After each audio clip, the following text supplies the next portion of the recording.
Education Advisory Committee meeting for Thursday, May 7th, 2026.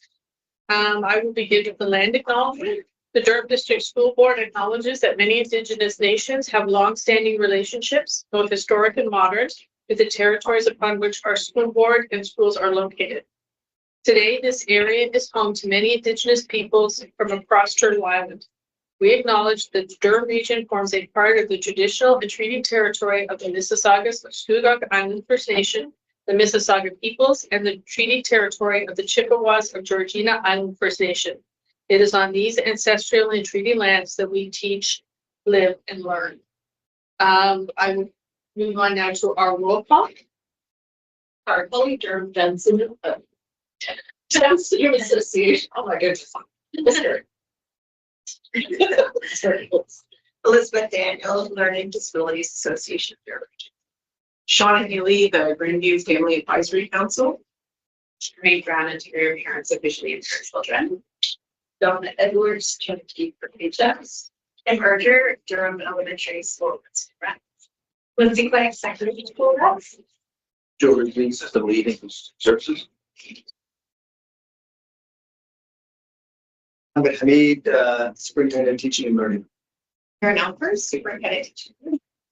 Jen McLaughlin, someone Essential Services. Sunshine Macbara, Nancy Adams, Inclusive Services Lead. Five. I think it's my turn. Yeah. Lyle Williams, member at large. Lisa Rye, Recording Secretary. Laura Bliss, Superintendent of Inclusive Student Services. Eva Kyriakides, Association for Bright Children and SEAC Chair. And we'll pass it over to our becoming member at large. Jessica Wells, Member at Large. Perfect. We have regrets today from Trustee Stephen Linton and from Allison Emer, Easter Seals, Ontario. Okay. Moving on to the approval of the agenda. Does everybody have a chance to take a look at the agenda? And if you're happy with it, then we get a motion to approve. Sarah, second by Elizabeth. All in favor? Okay, motion passed. Has everybody had a chance to review the minutes from the April 16th meeting? Is there any questions or concerns with respect to those minutes? Okay, then we get a motion to approve the minutes. Donna, seconders? Sarah, all in favor? Motion passed. Okay, we are going to move on to staff report, and just sort of ahead of starting the reports and the presentations questions, we last month we sort of did one question, one follow-up, but you know, we often have a lot of discussion that goes back and forth. We don't really want to shut that down. So we're going to start off with one question, one follow-up for everybody. And then once we've gone through that, if there's time still allowing the section, we'll go through again. And if necessary, if people really feel the discussion needs to continue, we can always defer that section to the next meeting as well. So just so we respect everybody's time, but we don't shut down the conversation. Okay. We're going to then move on now to the staff report. And Joe's going to take it away for us here. Hi, everyone. So it's my pleasure to bring forward the staff report from the Services Department. A number of items I'm going to highlight for the capital since we last met. So first of all, I want to talk about TAG, Transition Advisory Group. This is a group that was is an initiative from our transition coordinators, Ashley, Sade, and Braden. We reunited this group on Wednesday, April 29th. The focus was to review the current DDSB transition planning resources and reopen the door to collaboration as this group, it's been a while since this group got together. We were excited to invite over 10 community partners came here to visit us and join us in discussion. And really they discussed the future direction of the advisory group itself, and were provided time to collaborate and network amongst group members. Feedback that we received was overwhelmingly positive. We'll go to move forward with that. We'll move forward with that as well, maybe even multiple times next year. Joe, I just want to make sure as we start, Lyle, can you hear us okay? I just want to make sure it's working. Yeah, thanks for checking. Some voices I hear okay. It's not the greatest at this particular moment, but I'm managing. We'll speak up for you. I'll do a little bit. I'll speak up. Thank you. Thanks, Lyle. Thank you. Also from our transition coordinator team, a new initiative that they have started. Right now it's student voice group, but the name will be determined in the future after the first meeting. And really this new initiative is led by our transition coordinator team to incorporate student voice into future direction of transition planning. At this point, there was an effort to reach out to students, and 6 students were recruited and selected from various PLP placements at the secondary level across, representing multiple schools across our district.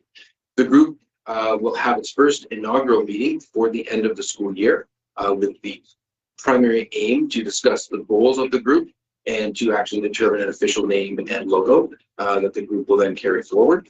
And the plan is that this group will meet, this student advisory group will meet 3 times each and every school year. Moving now to our secondary inclusive skills workshop. So this was another fantastic event. On April 30th, here at the Education Center, we hosted the secondary inclusive skills workshop. This saw 155 students from 13 schools attending the event. It was an engaging and empowering time where students were offered the opportunity to engage hands-on learning in multiple ways. Some of the goals from the day were to help foster independence, to boost creativity, and to practice various life skills. Student transitions at the start of the day from observers to active creators, building confidence in a supportive and accessible environment. Some of the workshops, as you can see listed there, were provided similarly to the elementary skills workshop, although slightly different and differentiated for those who are in secondary and older. Specifically, I do want to highlight the work that we continue to do alongside DRT, Durham Region Transit, and they came and brought a bus, which for the record, I was not allowed to drive around, but that's fine. That's okay. Despite that, it was still a very successful event. And but we really do, in all seriousness, I really do want to highlight the growing partnership that we have with DRT and helping students access transit training and specialized transit opportunities, especially thinking about life beyond high school, and building and facilitating that independence or travel around the community for various reasons. So very excited about that. Here are some pictures of the event, some of the activities that students engaged in.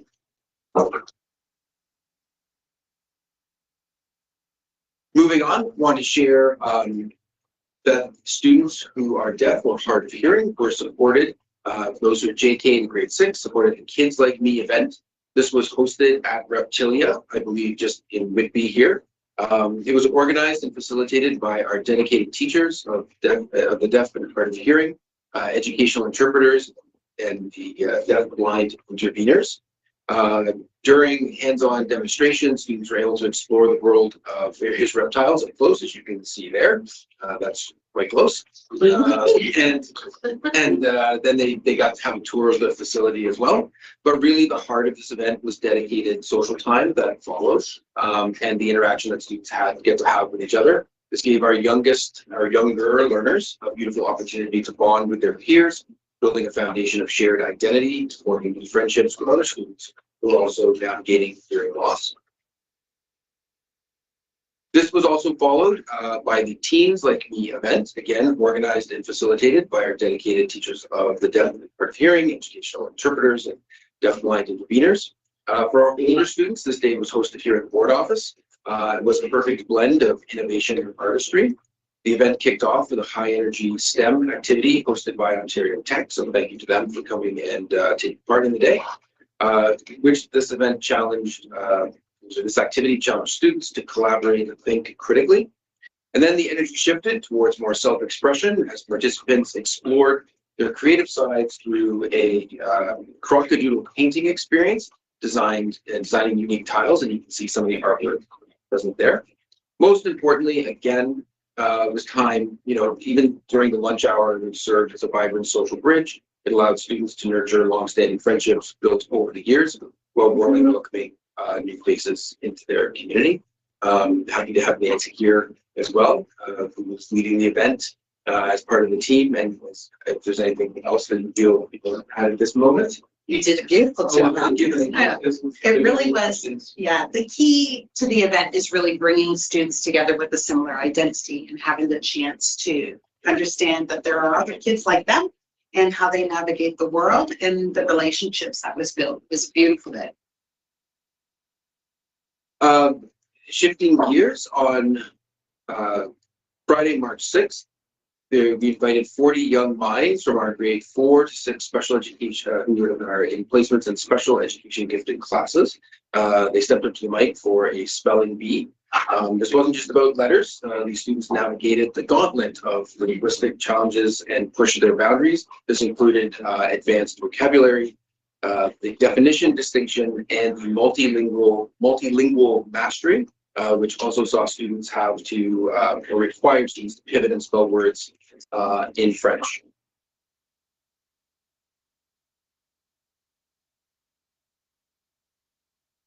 Wanted to highlight too the Blast Off event. The Blast Off event was hosted on Friday, May 1st. This saw 80 students who are identified as intellectually gifted, but have a placement in our regular class placement and direct support. And that was inviting them to the board office to engage with other learners who are intellectually gifted, and a day of discovery and high stakes problem solving. This was supported by the Innovation Education Department. This interactive hands-on STEM day challenged students to think like engineers, programmers, and cryptologists. And we thank all those from the Innovation Department who came alongside to help make this day such a success. The feedback that we have received on the day and since then has been overwhelmingly positive. So we're really happy to see this occur. Essentially, the mission that the students were tasked with was to make contact with an alien spaceship, and they did a number of activities which involved coding, robotics, and then they communicated with said alien spaceship. And then beyond in the afternoon, there was a technical challenge where they built catapults. And it was just a fun event all around. But I think that interaction, again, and building relationships was a key element of this. Next, we have the Trails Initiative. So the Trails Initiative is a combined initiative through social work and psychological services. This really helps students build skills they need to deal with life challenges. The Trails curriculum nurtures important social and emotional skills like empathy, self-awareness, and respect. And through brief group lessons, lesson leaders help their students learn to manage strong emotions, make responsible decisions, and build healthy relationships. Just some quick points there by the numbers, that the number of schools who have been supported this year is up to 30. That students in grades 3 to 5 there are 72 students in grades 3 to 5 specifically who were supported. Grades 6 to 12, that increased to 127 students. And as you can see, that the total number of students who participated in the groups this year is at 199. Finally, just want to look at a few upcoming events. So on May 14th, there is the Gifted Poetry Slam. This year, this is open to students not only who are in a special education gifted class, but to any student who has an identification of intellectual giftedness, regardless of placement. So they are welcome to come and engage here at the board office. On June 3rd is the secondary abilities track and field meet, and on June 4th will be the elementary abilities track and field meet. That is just an amazing event, and it's being held at Iroquois Park in the Ability Center down in the South End. Would be here. Highly encourage if you're available to come down. If you haven't already, to see that event unfold live, it is truly one worth taking the time to visit.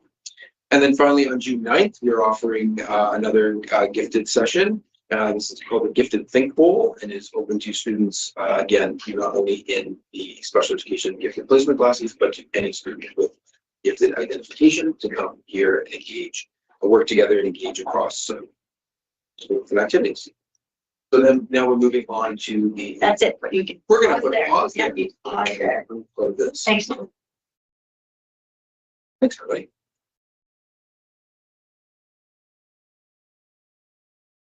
That's what that is. It should. Sorry. I thought we were pausing, I'm so No. sorry. Okay, thank you, Joe. Does anybody have any questions for Joe?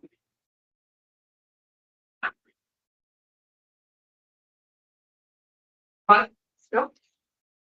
Actually, sorry, I think I have a question. Joe, you were talking about was it the Trails program there for social work and psychology? Is that Yes. right? How did the schools get selected or the groups of kids get selected? So I can come back to you with more detailed information. I would check with Sarah and Carol, the senior managers of those departments, to get you that information. But from what I know is that the students are selected based on potential needs that are identified within the school by the school team. Their names are brought forward. Potentially parents can also bring forward the names of students if they feel that they're like valued for their child to take part in that. And then the name gets brought forward and parent gives consent and the student then take part in the session. Is it different than, is this like one-on-one sessions or is it like they come in and work with a class of kids in a school? But my understanding is that's a withdrawal from the class, from the class, and that they would take part in a small group session during the instruction. Okay. Beyond that, I can find out, I can get Sarah and Carol to give some more information on that, but I do know that the leaders of the team who are running the session do phone parents to get consent to provide information on what it's about, and then let them know when they like them to be invited to take part in the program, so they can invite the program. That makes sense, right? I thought it was like they were like pulling classes and working with them. I was just kind of curious like how that was being picked, but if it's individual students coming in a small group, it makes more sense. Anybody That's else? the- Anybody else have a question with respect to the staff report? No? Okay, I have one. The student voice committee, Hmm. the BLT class, you have 6 kids now. Will that be rotated each year or? Yeah, so thank you for that question. So the intention is to start, I had the meeting with the transition team this morning, to the bi-weekly meeting that we have to touch base. And one of the items that we talked about was this, student voice committee. The idea is that we want to start small, if they really want to start small and then expand it beyond, and potentially they're open to multiple sort of iterations or evolutions of what it would look like. But ideally, they'd like to have, a couple of students from each school be part of the overall community. And so the idea would be to grow it over time. But that right now, the 6 students who came forward and who were selected, and so they're starting with 6, but ideally, representation from each school, if not each area, family schools within the board would be the goal. Okay, thank you. Okay, Thanks for the question. thank you. Moving on then to the board report.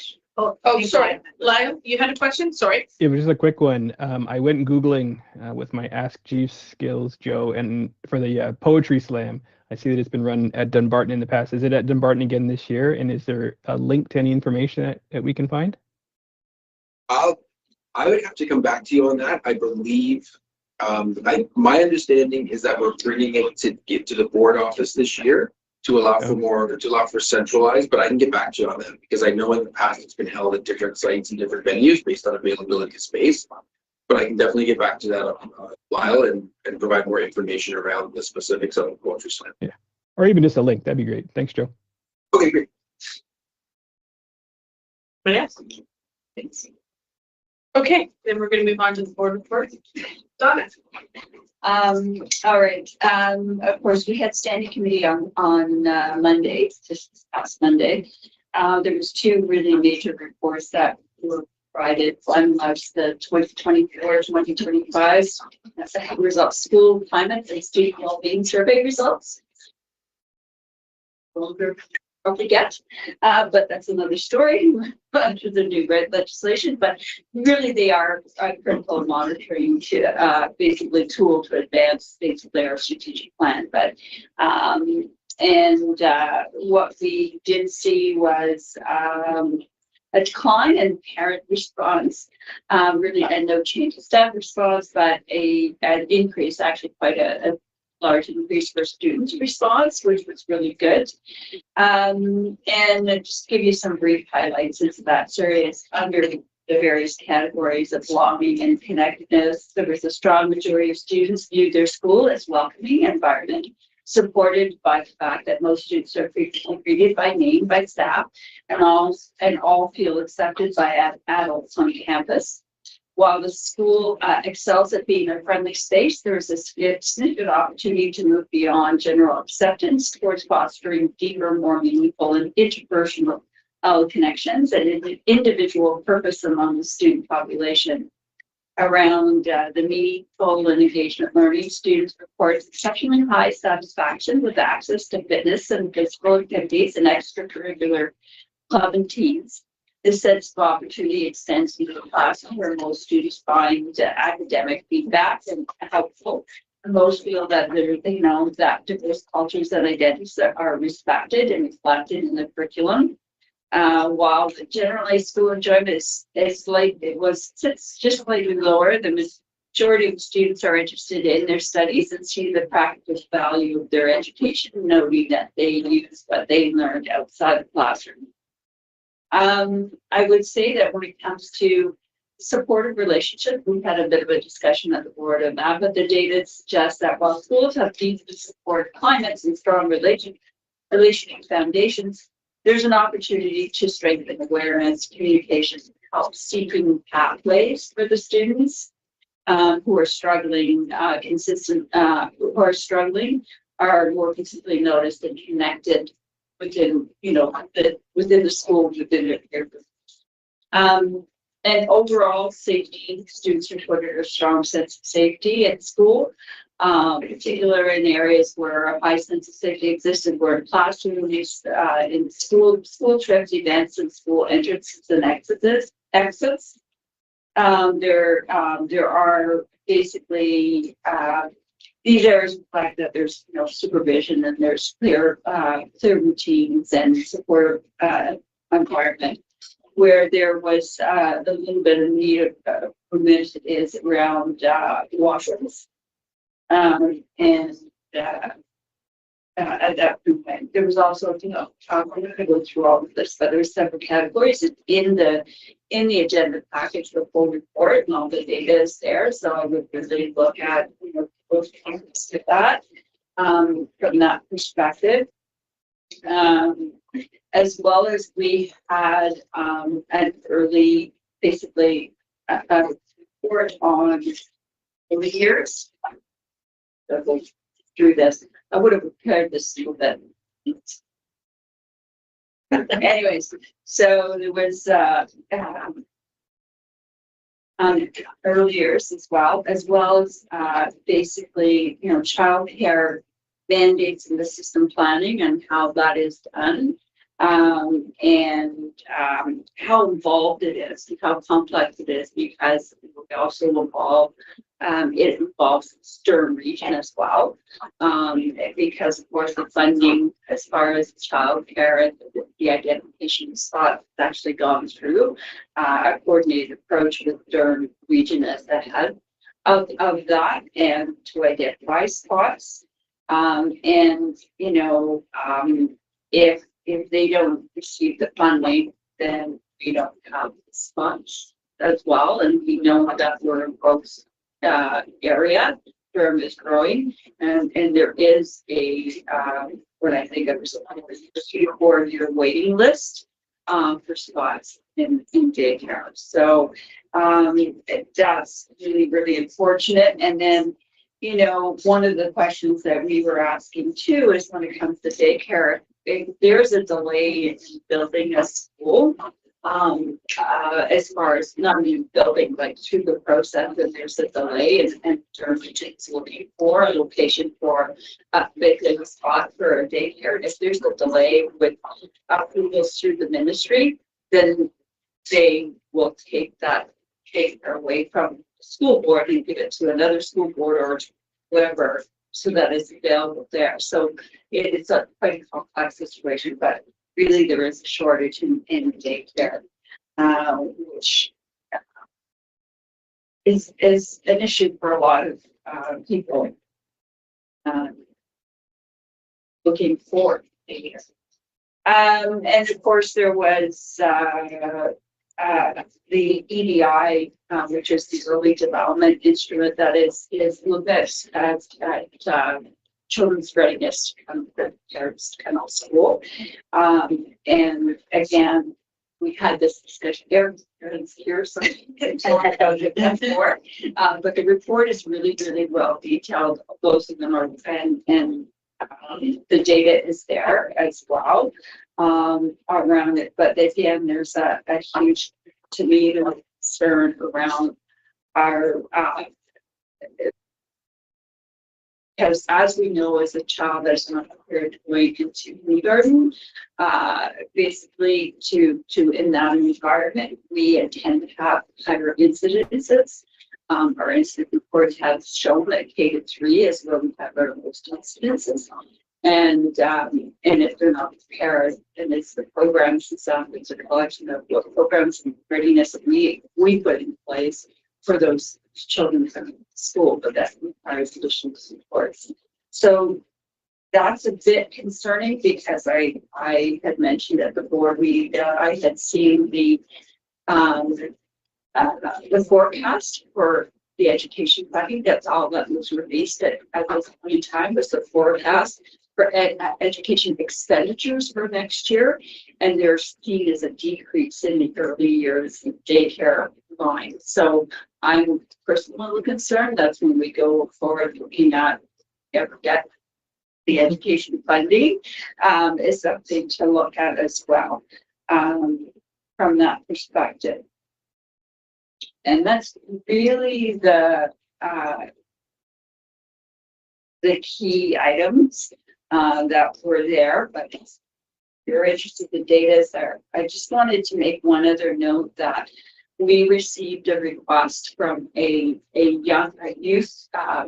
She's a disability rights advocate and a university student, and she has developed a national disability inclusion toolkit and a policy report that she says that provides practical scalable recommendations for improving and inclusive education.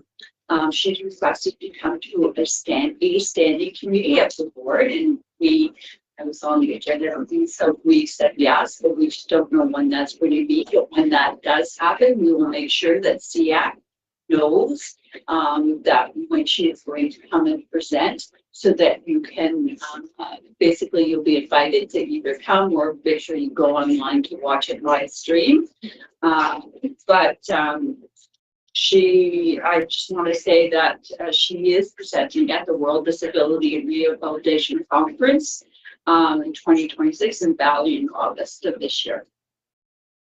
So if she can make it June, maybe, but if not, it will be in the fall. You will be notified. And that's my report. Thank you. Does anybody have any questions for Donna? No. Sorry, you were saying this was available in the data. Yeah. It's all available in the agenda, our agenda package. That's usually where all the stuff is there. But we can also send links out to you. I didn't see it this week. So what's the Minutes that are linked, not the agenda package. Yeah, the agenda package is like links, but I saw the agenda, but there wasn't a link for what you're talking about. Our link to the board minutes in our agenda. And then in the board minutes, there's a link to the package. Right. Yeah. Understand. Beautiful. Yeah. Second question. Yeah. It's okay. Yeah. Or sorry, it's not a question, it's just a comment I'd like to make because I appreciated what you said, Donna, and I would just kind of emphasize for anybody who has influence to pass this along. I think having both daycare spots and before and after school spots at every single school in the board is super important for the students that we are serving, because many of our students have difficulty with transitions. So for students who need before and after school care, if it's available in your school, your day becomes much, much easier. And that's going to help you be successful in your school day. Whereas if you're having to go from place to place, it creates many more transitions, anxiety, which is going to lead to more behavior dysregulation during the day. So the more that the school board can do to have those spots available, the better it's going to support the students that it's serving, and it's going to make everybody's lives easier. So just in case that's not obvious to people inside this room, I'd love for that to be just echoed so that people can understand, because not everybody does. If you don't work with kids who have a lot of difficulty with transitions, that is really can make a huge difference in their day. Okay. Anybody else? So Renette? I have 2 comments, so I'll do one. And then we'll- Here's your pulse. Yeah. Right? The first one is for early years. We have also noticed in the region that I work in that our childcares are struggling with the application of CWEL. We have had many childcares closing, which means we've had a influx of private schools doing daycares.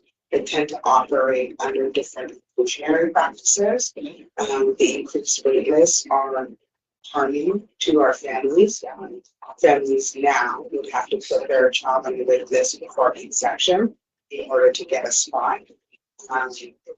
And what I see in my practice is a great big impact of inclusion, because even centers that are part of CWEL have been cherry picking the students that they let in new center, because they can't really start so impacted in. I am hoping that we're going to get a review of that system so that it's balanced for both the families accessing it and the operators that are running it. Other one was for the climate results. Thank you for sharing that. There was a lot of detail. I'm going to go dig. I guess I'll read for you. 2 of the things that I saw that were highlighted was half of the grades 7 to 12-year-olds reported that they knew about mental health resources in the schools. And high school is a hell of a thing, right? And oftentimes when you need the most supports for mental health. And the other thing I wanted to highlight there is they have lost their consent. There's a disparity in the reporting. So the reporting, most students said 80%, yay, 90% safe. But when you were a marginalized student, whether that was by race, sexuality, religion, gender, they reported very different. So we started to do. So did you want to reply to that? No, and those comments were actually made at the board as far as our some of the insights as far as the students were concerned, and well aware. That's why, we still have lots of the initiatives going forward, and you'll see the action plan as well for next year go forward as well with continuing some of the things that we have done and some other initiatives. And I mean, that's also why I mentioned Tuesday and Wednesday. Tuesday was the our workshops, and then yes, Wednesday was the cyber for young Black males. So it was, and they were phenomenal. It was over 500 on Tuesday, I think, and attendance and just less than 500 on Wednesday. So really well attended at Durham College. And I attended a couple of the sessions that were quite good. As far as and the students were just, really, I would say left their power. Sure. And so that was really exciting to see. Also, one other comment I forgot to mention, the dreaded Bill 101 received row of sense. No changes. No surprise. We're not surprised. Tara, you have a question? Yeah, on the climate survey, did they talk, was there any depth, I did go dig, so I'm asking them, was there any discussion about transportation treatment from schools and children's like student ideas? Because I know getting on a city bus, getting on the big yellow bus, experiences are varied, shall we say. Was there any comments or discussion about that? Not a lot of detail on the transportation per se. But I do know that transportation is a key item that our student trustees are looking at as well, because of the issues that they are carrying from all the student body across Durham about, lack of access, accessibility, time, a whole bunch of stuff, right? So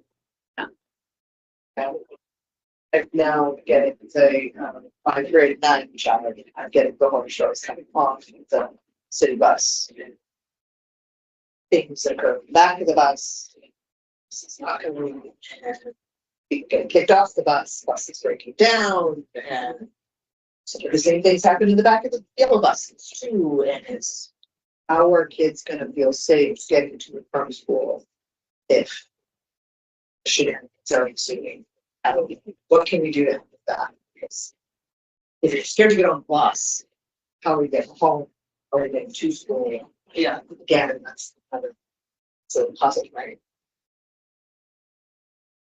I know that it was a session, and I know unfortunately Kelly isn't here, but I know she might get on to a recent Durham Region Transit session around accessibility. And so let's just say it seems like they weren't aware of some of the issues. So hopefully things will change. They just need to ride at body bell time. That's all the people. This is Durham Region Transit, not Durham Student Transit. Yes. But I'm just saying, Yeah. yeah, Both. both. Yeah, both. Anybody else have any questions?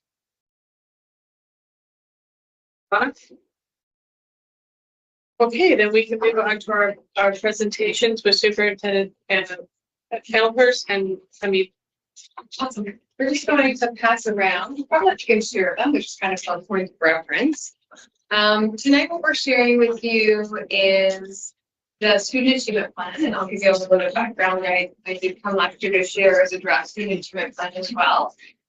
So at this time of the year, we share a draft student achievement plan for next year and a little bit of the progress we've made so far and the plan we had this year. Plans year over year, they're meant to be a multi-year plan, so they're adjusted slightly, but not always on a significant change. So tonight I'm going to give you a little bit of a high-level overview of the plan. When we get to math, I know there was some interest in learning a little bit more about foundational math and what that looks like. So when we get to the math section of the plan, it's Superintendent Committee will share our progress and what we're doing in the area of math. And then we'll continue through the other areas as well. It's made logical flow and show you where you can provide feedback on the plan. So that by September, we have heard from family and community members and made adjustments to the plan itself. So within the student achievement plan, you have it in front of you. The template itself is actually the history template. So there's not anything on here we can really change, particularly the first page. So the first page includes all of our QAO data and some key measures that the ministry monitors with a comparison between us and the province and year over year last year this year. On the back part of the page, this too, we're still okay. On the back part of the page, yes, we have the data again, that's all pre-populated. The only sections that we really fill out and complete are at the very bottom of each is the actions our school board would take. And that's a really high level view of the actions we're taking as a district to address the data that came previous. We really can't expand the sections to give more, which is why we link all of our department plans because they are so in depth. And they give us so much more information. And we want to make sure that that's on as well. So if we go to the next slide, there are 3 core priority areas that the ministry provides. And the first column is the red column, which is, of course, the achievement of learning outcomes for academics, so literacy and numeracy achievement. The second column we look at is improvement in graduation rates, or preparedness for future success. It's the overarching focus area, with that goal for improvement in graduation rates and preparedness for the future. And there are a variety of measures in there, again, determined by the ministry. We then go into the last pillar, which is student engagement and well-being. And the overarching goals there are to improve student participation in class time learning and improve student well-being. And the measures that they choose are measures that we may or may not use necessarily always. That's how we would measure that, but that's the ways that the ministry measures. So we use that, but we also supplement with our data and information. School climate data being one of them that we currently supplement with, as well as attendance records at the school, really getting to know kids, other assessments that we're doing in terms of literacy and numeracy. Did you have a question? We're just wondering if we have the digital copy of this that we can send to Lyle so that he can see what we're looking at, because he currently can't see it. It's a long process. That's actually not a long process. If you Google, sort of Lisa, if you Google DDSB Student Achievement Plan, it's linked there. And then you can just send it right to him. It's probably easier than me. Yeah. Sorry to interrupt. My apologies. If Lyle Google's DDSB student achievement plan, is it public facing? Yeah, that's public facing. So DDSB student achievement plan should come up. It may be easier for you just to load on a page and download it and send it though. Coming your way, Lyle. Okay, apologies. And so part of what we do at this point of the year is just give you a brief overview of what the data is saying over the course of those 2-year comparisons and kind of where we're going as a district. So we'll move towards the next slide. So really, we do have some gains in literacy. If you look at our scores over time, what we see there is that we have more students meeting provincial standards in reading and writing. 74% of our grade 3s are meeting standard in reading, 83 of grade 6 are meeting the standard in reading.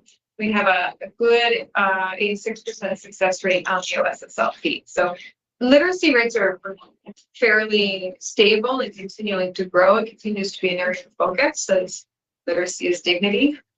It is an essential human right for every child. And so it continues to be, while our scores are fairly good, continues to be a strong area of focus because we know it is essential.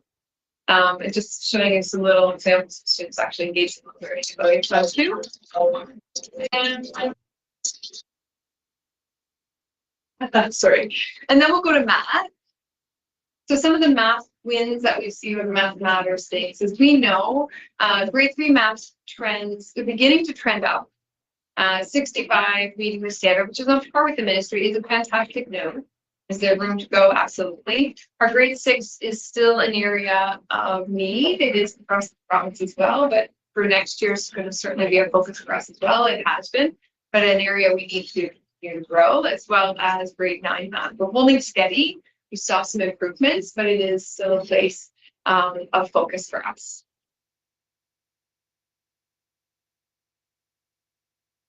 So now at this time, we'll actually share with you some of the things that are happening in math to address some of the data that we're seeing. So happy to come and chat a little bit. There was a request to talk about some foundational math work. So for the purpose of the conversation today, we're going to talk a little bit about some of the deep work we're doing in what's the ministry calls the ministry priority schools. So the ministry priority schools are the schools that would be the ones that could be the ones with the EQAO scores that are the ones. And so that's where the ministry has funded some intense opportunity for coaching development. We're doing a lot of learning in those spaces in terms of some of the strategies that we're using to particularly support all students, but in particular students with IEPs. And we're scaling that out. Each year we get a little bit more scale in terms of how we then think about how we're supporting the rest of the schools in the system. The coaching ratios are a little bit larger for the remaining schools in the system, whereas we have 5 math coaches that focus on for 4 schools each, 5 schools each. When we talk about the rest of the system, we have 8 coaches, 8 literacy and numeracy coaches. So they have literacy and numeracy.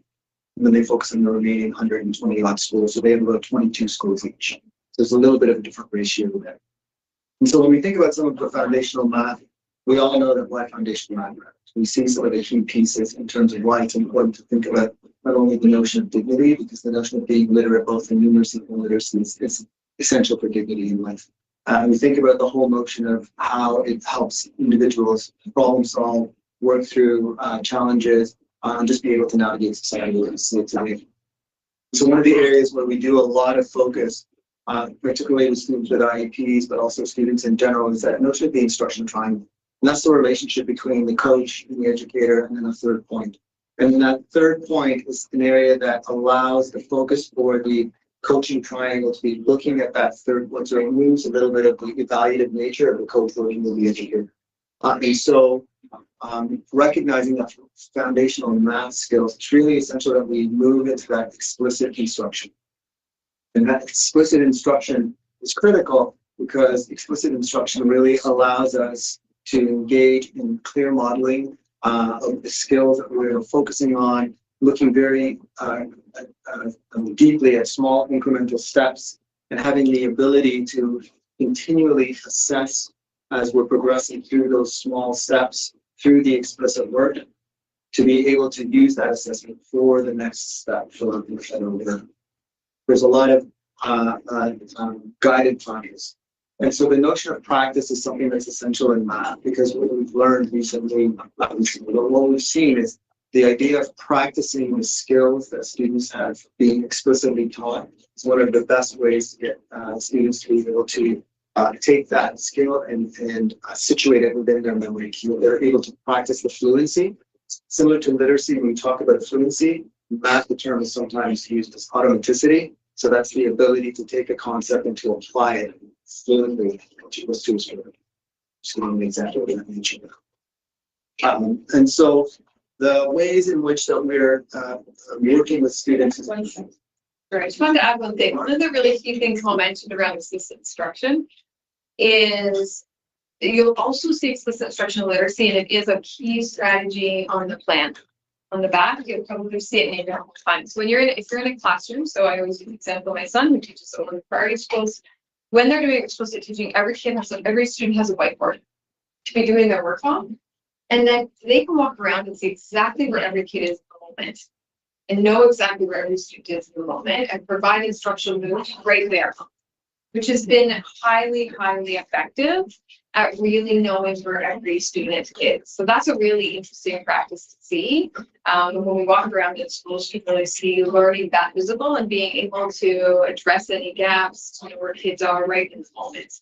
And it's an explicit skill, and it's based on where the majority, 80% of students are in the class, which may or may not be necessarily where we can say grade level. It's where the majority of the kids are already doing well. And then that's where we start with explicit. And then for the other 20%, which is typically 5 students-ish in every classroom, we've got strong explicit instruction for all students. That as an educator, I know the kiddos who are going to need a little more explicit instruction on a different skill, and then take that into small group instruction. And so that is, we're seeing more and more of that explicit instruction. I just want to give you a little bit of a visual of what that looks like, because it does live throughout the plan more so, and it comes from the right to read, and it comes from the research of the right to read around structured literacy. Sorry. I have a question at the end if you want to. No, usually pause. Okay, thank you. So what I'm wondering is if there currently is a way that it's being built in, and if not, if there's a way it can be built in, because I like the model, but a way to kind of include differentiated instruction into an explicit model. For example, let's say you have a child who's very perfectionist and very anxious about making mistakes, and the whole class is writing or something on whiteboards. Their mistakes become very visible. Even if it's not being pulled up for everybody, it's very visible to themselves. Let's say you have a child who's like dyslexic or has a learning disability similar to that, where they're struggling with, even with explicit instruction, and they have a lot of anxiety about this is very hard for me, where maybe there can be some kind of a scaffold built in with like sound chunks, like today we're working on these 5 sounds. You can have these blocks in front of you. You can magnetically like put them on the board. So I'm wondering if that's currently in place or if that's something we're building It's towards. embedded in already. Yeah, differentiated instruction universities are embedded right in those structures. So for those that would need organic letters, they have those. If I need to have a partner, and you'd be, what's really valuable is the conditions for learning, right? So that we build those conditions where kids feel safe. I see letters backwards, sideways, and they're excited to show even in that because of the conditions of learning. But when that's not a skill and they need other tools to support in that, those are also. And Is it only for elementary schools or is it for the secondary? Secondary, we're working into secondary. It is a slower start in secondary because I'll be honest, the starting point is data. The starting point is data on the kiddos in front of me. And that's my starting point as an educator. And that is Arcadian screeners, all the data we have, our speech and language pathologists supporting kindergarten, helping guide. We have all those tools. Secondary doesn't always have those tools. So they're working on it. I would say we've done a lot of work in de-steamed grade 9. And that is explicit instruction and the word work is becoming foundational, as well as de-steamed math as well. Those are the 2 places we've really started to get system structure. So here's my concern with that.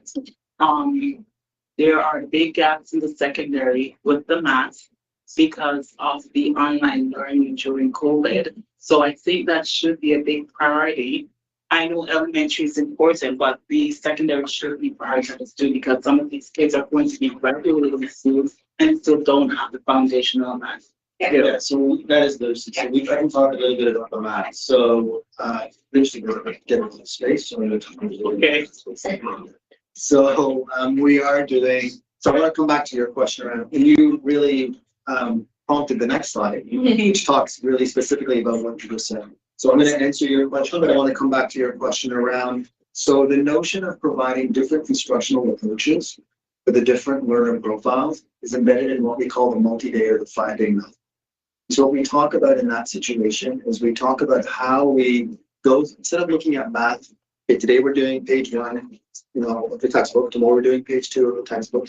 We look at math over a block of learning where there's a number of overall expectations where the educator, and this is the work we're doing in the instructional triangle previously, where the educator builds a block of learning to respond to students who require some explicit instruction, but maybe require some explicit instruction in a bit more of a smaller group environment. Or maybe it require the opportunity to work through some problem solving first, sense maybe with some of their peers through dialogue or through using tools of representation or seeing physical examples of the math, using physical examples of the math, and then having multiple days where they're experiencing the skill through those different ways in which math is represented. So that allows you to the grade 9 question. So Lindsay is one of the vice principals in one of the math priority schools where we are spending a lot of time doing exactly what we just said, thinking about how are we responding to some of the gaps that we're seeing in the grade 9 de-streamed language and math. So both in literacy and math, we have developed what we call bridge building or gap closing courses. And the purpose of those courses specifically is to try and before students go into a grade 9 de-streamed math, to give them a grade 9 bridge building course that sort of consolidates those. I'm going to talk about in a second the patterns that we're seeing emerging in terms of the needs in math that gives them the opportunity to strengthen those. We're offering the bridge building for this summer. We're also offering that math course in person session. So it is something we are paying attention to and starting to. It's not as if we think we're not paying attention to that. It's just given the amount of resources that the ministry funds have been. Right. And please, I'm going to stop it just to see if folks have any questions a little bit so that we can talk. So this is a little bit about that 5-day math and also a little bit that provides different opportunities for students to, because we have to recognize that students need to consolidate those skills through different methods. And providing them with opportunity, and to Aaron's point, assessing checks for understanding or assessing for learning. The reason why I do this, it's the whiteboard. Show me your thinking, show me your learning. The educator can see, and if they're not showing it, the educator can walk around to the students who may not want to show it and be able to capture that and then know into their small group days which groups they need to bring together to do some of that deep work. One of the other tools that we are also piloting this year and hoping to go to scale in next year is something called the VALT assessment. So the VALT assessment is an assessment that's developed by the same platform that develops the EQAO. So it is essentially a replica of the EQAO. It's the same platform, the same tools, the same navigation, the same language, the same kind of questions. And so what we gain by doing that is we're able to, as you can see there, we're able to start to identify what patterns we're seeing in terms of learning gaps. We're able to work through that instructional triangle that I was talking about with the educator. So we're in a classroom, here's what we're seeing in terms of how the students are completing that. We're able to think about how we then use that to guide what we're doing. I'm going to talk about that in a second in the next few days, next few weeks, next few months in terms of progressing through, particularly with students with individual education plans. This gives us a good sense of what we're seeing in terms of some of the challenges, both in navigating the tool, the EQAO, not that it's about the EQAO, but more importantly, what are the skills that it's surfacing that are showing some of the challenges. So And the navigation is key because of much of what our results may indicate potentially is the navigation of the tool itself. And so just that navigation of the tool and putting the accommodations and modifications in place that would exist as well and getting used to that tool, it supports the nerves, the anxiety, and also just the navigation, which brings comfort and confidence for students. just want to pause and see if there's any questions. Well, we had, sorry, Go ahead. we had, when we talked about vault, I can't remember when we had an EQAO discussion, we were talking extensively about vault. And it was the reason that we actually asked you to come today, because there was a little bit of worry that vault in itself was just prepping for the EQAO assessment. Can you just elaborate on what we're seeing in the data and your experience with that? So we are very, very clear that there's so much more that you can gain through the analysis of vault and prep. And we, you know, and not only that, the idea is, and I had something, but the visual of it wasn't so clear. But what we're able to map is we're able to map, when you see the results in vault, we're able to map what are the actual expectations and skills that question is evaluating. And then what you're able to then gather is, and I'm going to show you that in a second, what are we seeing in terms of the patterns and trends in the general, because we look at the vault as a primary sort of assessment for the grade 3, and the vault grade 6, it's the junior assessment. So it tells us a little bit for grades 4, 5, and 6. For example, I'll give you a little insight. One of the things we discovered in the grade 6 vault is pattern, percents, decimals, fractions are a huge area where we're seeing lots of challenge. And so what we know is that something that is a continuum from grade 4, grade 5, grade 6. So it's not about preparing for the EQAO. It's more about understanding that percents, decimals, and fractions are something that we need to be thinking about. So what we then do is we back that up to, and I'll talk about this again, going through our slides, and it's just showing them that there's a scope and sequence of learning that's accompanying this. And so there's a concept within curriculum that's called spiraling. And I'll spiral back to it when I get to that slide. But the idea is that these key expectations are spiraled back through that scope and sequence so that when blocks of learning happen, if a student, for example, is struggling with addition facts, that skill of addition, like skip counting or even addition of facts, is spiraled through different blocks of learning. So the educator is not just doing it in October and never doing it again for the remainder of the year. The educator is spiraling back to that in different ways over the course of the year, has that data on which students are struggling that. And then when we go back to the 5-day plan, when the educator is doing their small groups, they can do a little bit more intense work with the students that are struggling with those concepts, whereas the students that are demonstrating automaticity, those concepts can work in some of the more project-based activities or the independent practice. So it's really not about preparing for the test. It's more about revealing where the patterns are in terms of what students need. So is this like an online platform that the kids like can log on to? It's literally the EQA. It's an online platform that looks like the EQA. But the springboards are, it is online, because it gives you, where's this button, where do I find the calculator, how do I highlight, that becomes part of it. But it's also, the teacher can, the springboards, it's not everyone has to open it up and do it all at the same time. So sometimes what educators do is project a question, let's work through this, how would you do this? Oh wait, we need our paper for this. Oh, we might need manipulatives for this. And they walk through questions together and then would say to students, now that we've had this opportunity, go try it online. And that way it bridges the skills. So the springboards are intended for that purpose and not now everybody go on your computer and try. They're intended to be part of the instructional program. And little snippets could be used for that purpose to say, where are we? Do they have this skill and what else do we need? Okay, so can teachers access the results of it then? Oh, yeah, right away. Or immediately. Immediately. Yeah, and you should see what it gives you. It's magic.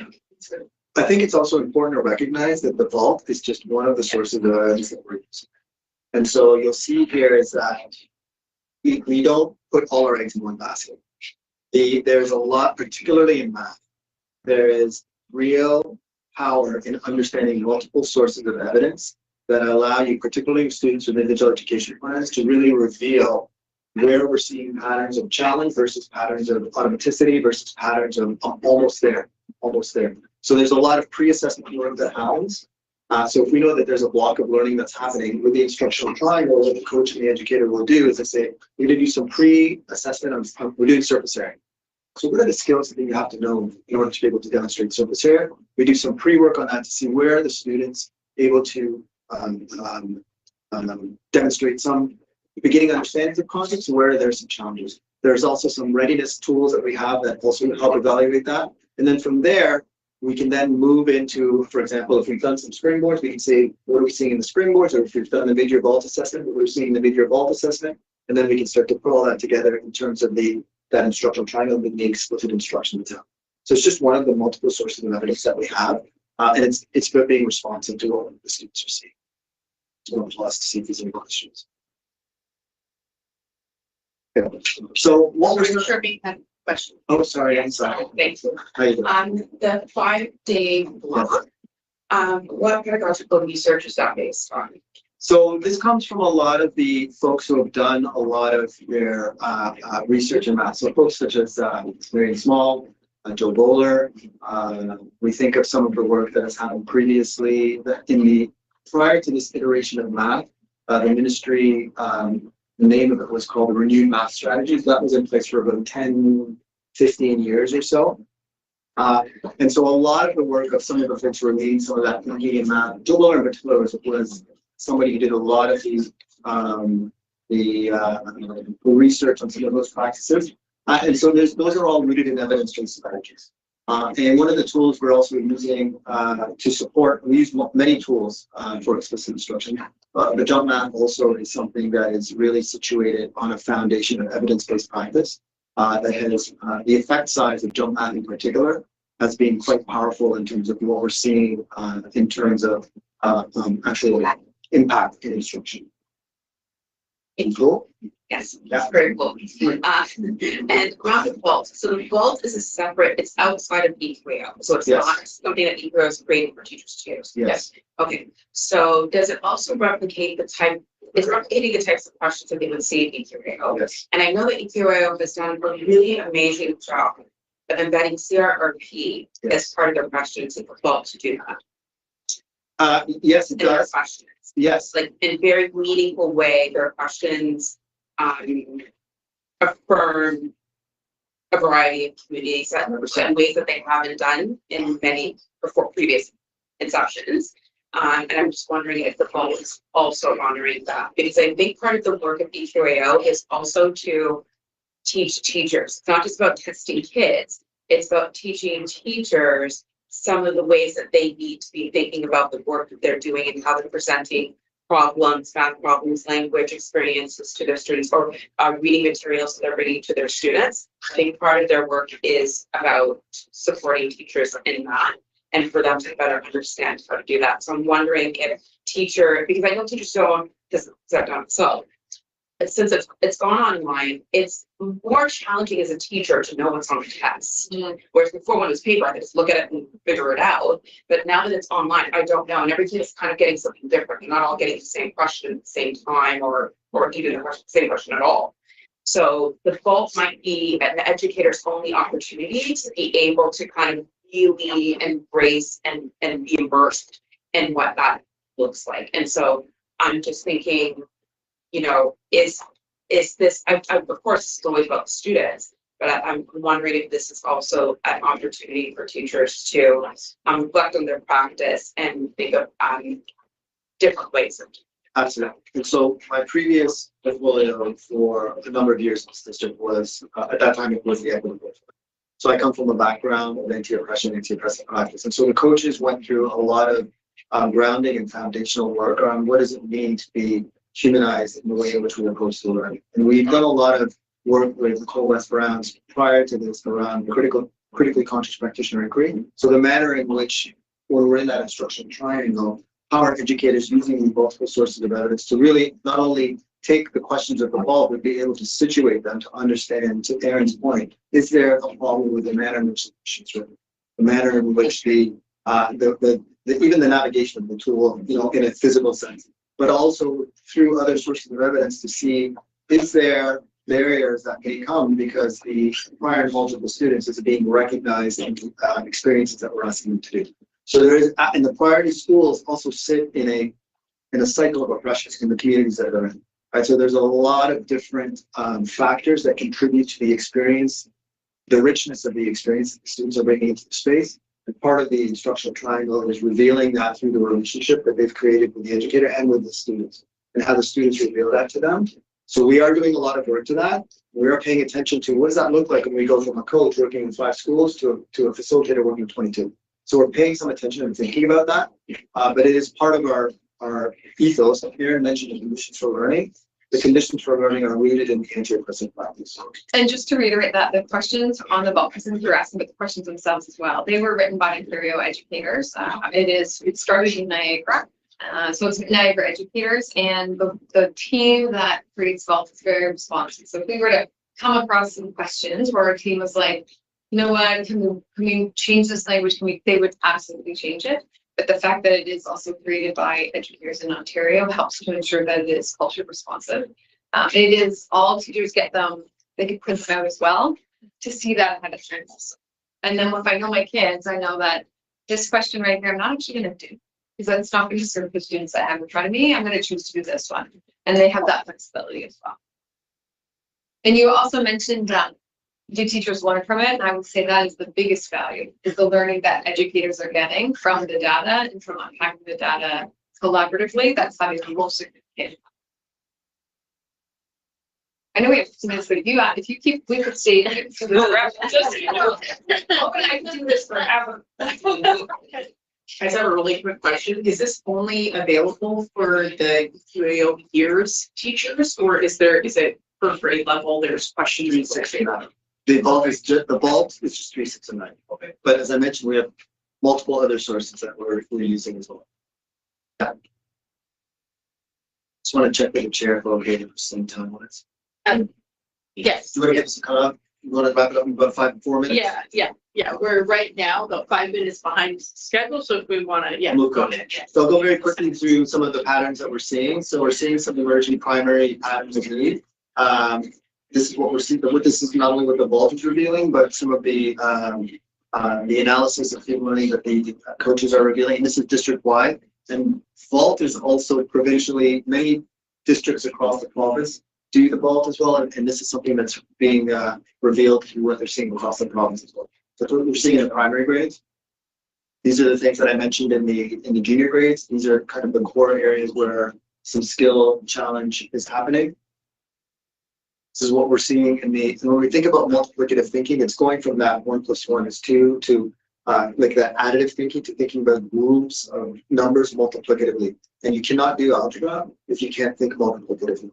And one of the challenges we see is students going into grade 9, to your point, are struggling with that multiplicative thing, particularly students with individual education plan. We have to make sure that students are able to think multiplicatively, or they're going to struggle with the algebra, which is a big part of the grade 9 math.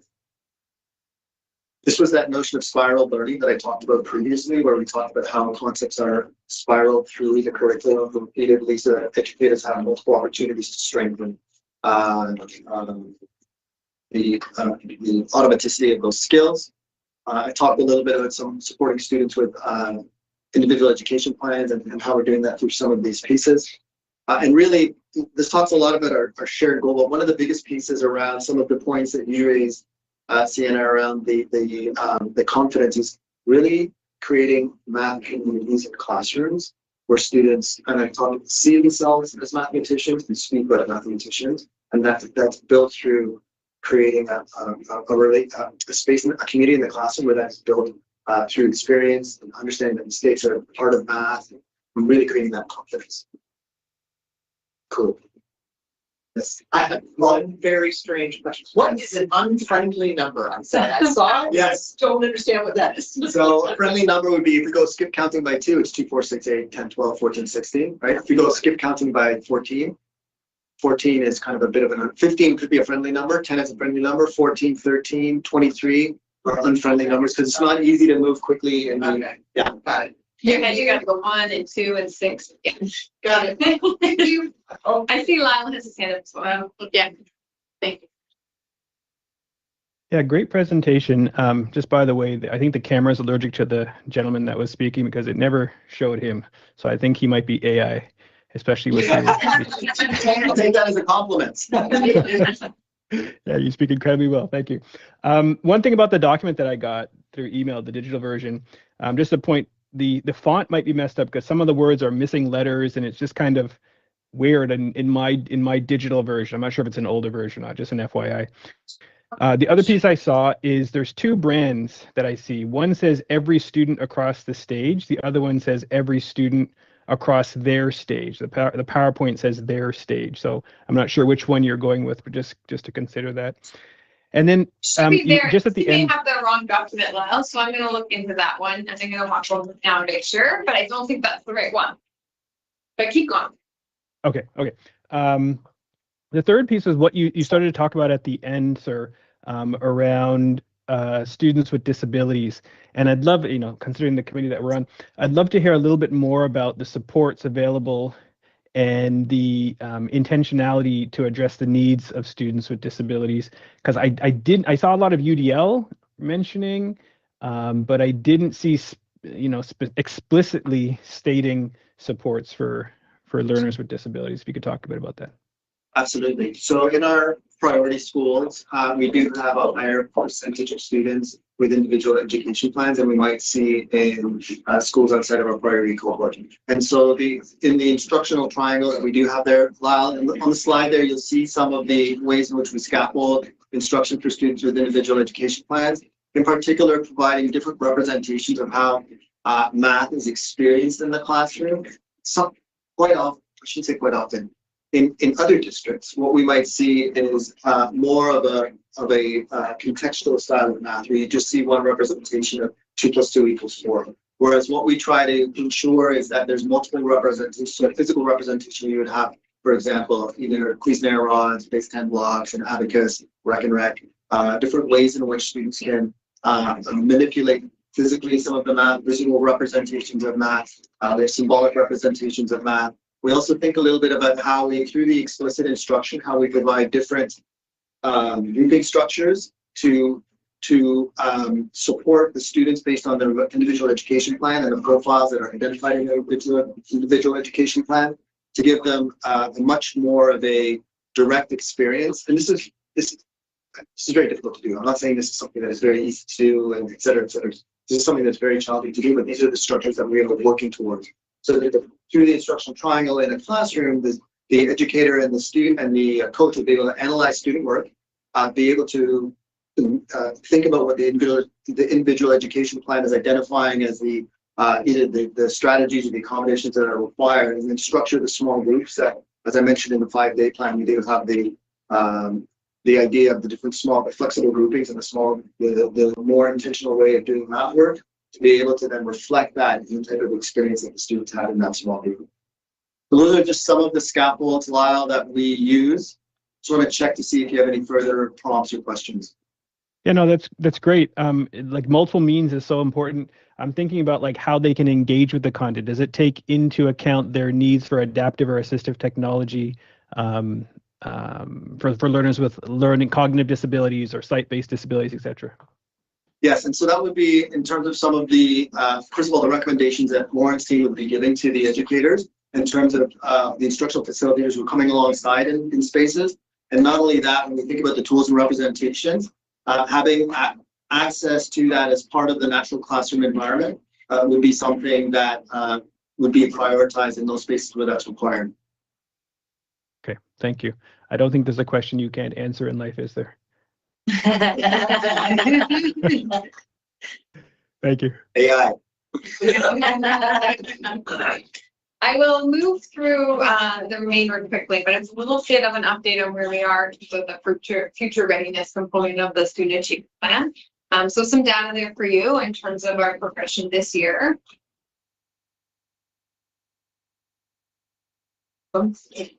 As well as our well-being data. And of course, we know the connection, the arrows off, engagement and attendance really does equal success. So we know that there is a strong focus on attendance. And we also know in this space that there's a lot of reasons why kids attend and don't attend. And much of it is related to connection and engagement. Some of it can also be health, well-being, all of those pieces that we take into consideration. But it is an area we're looking at to ensure that kids are connected in classrooms to caring adults in order to improve attendance, which is one of the measures on the student achievement plan. And some more data on well-being, of course, because we know without well-being, students can't achieve. So this is the section that we've updated. So from last year, this year, this is the section at the bottom. Just highlighted a few things that have changed. That's all. And very quickly is that there's a more focused and targeted support on small group instruction, as Mohammed was talking about in interventions, which I think really does speak to students with special educational learning needs and IEPs, that targeted focus on small group instruction and interventions, which is really individualized. There's a stronger focus on earlier support and quicker responsive when students need help. So early intervention, catching things earlier, seeing it earlier. More consistent teaching. UDL is a consistent focus that has a little more presence.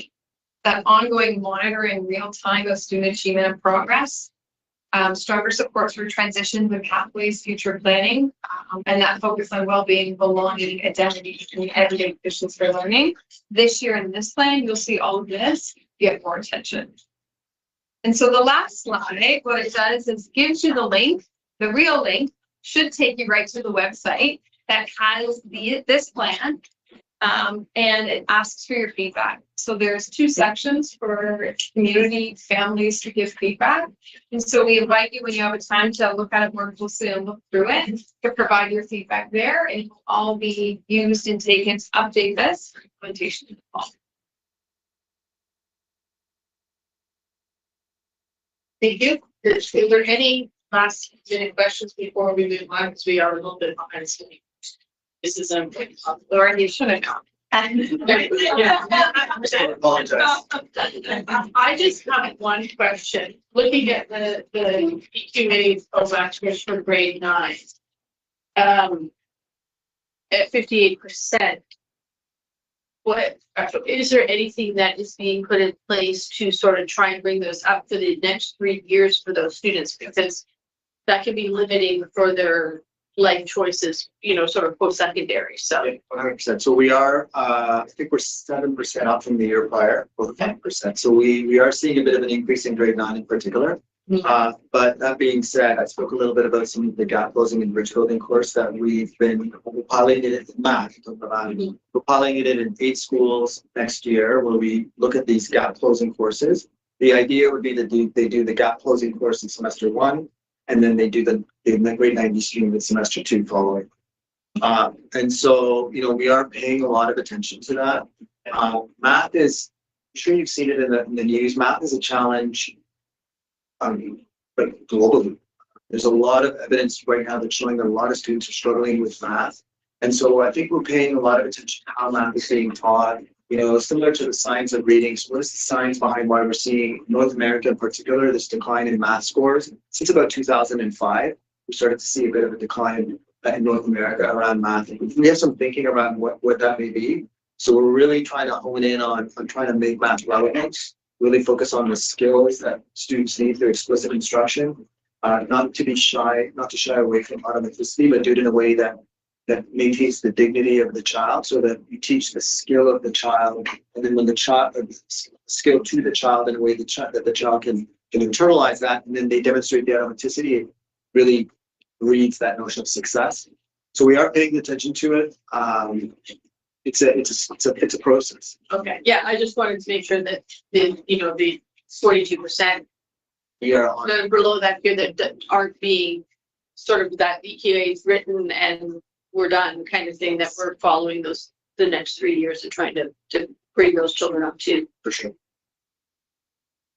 Okay, thank you very much. Appreciate that. It's a great presentation. Thank you.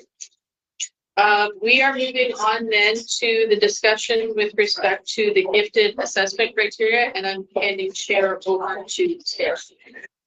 Okay. Bye. Lord, okay.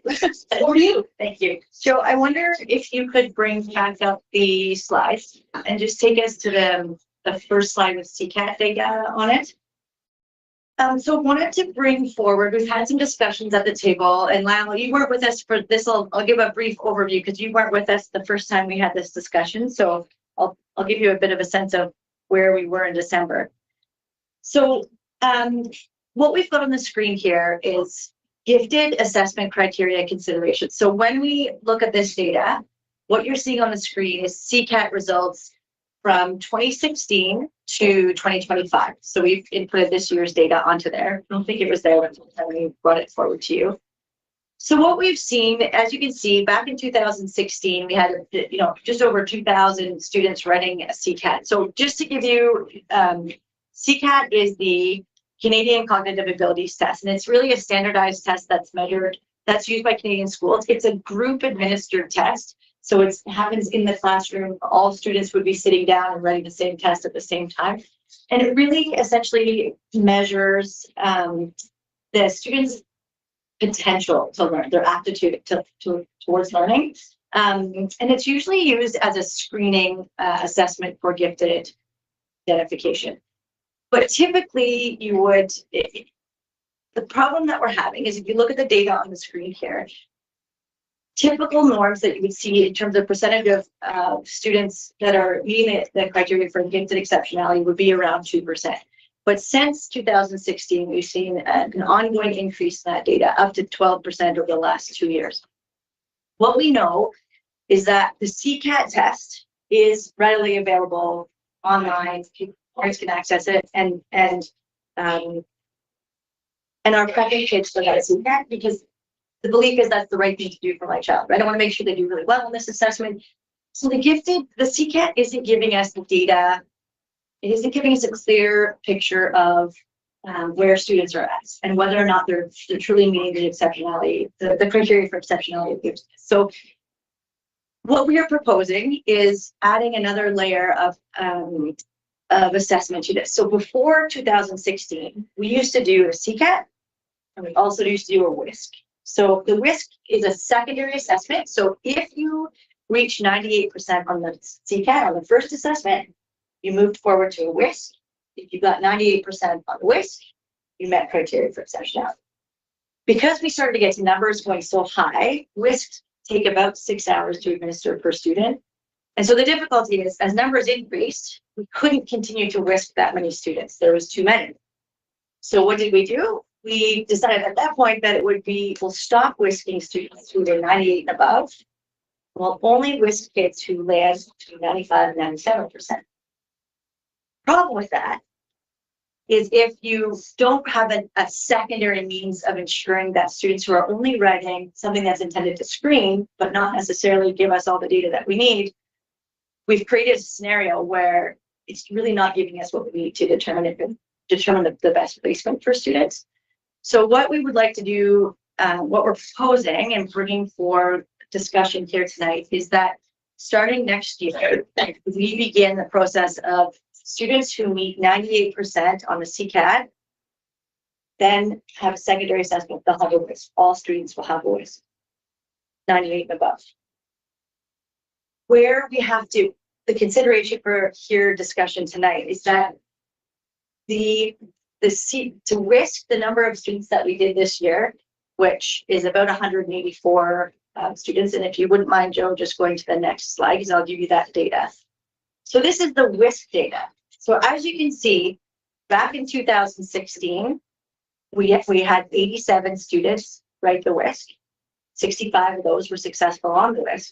So they hit the 98% percentile on the WISC.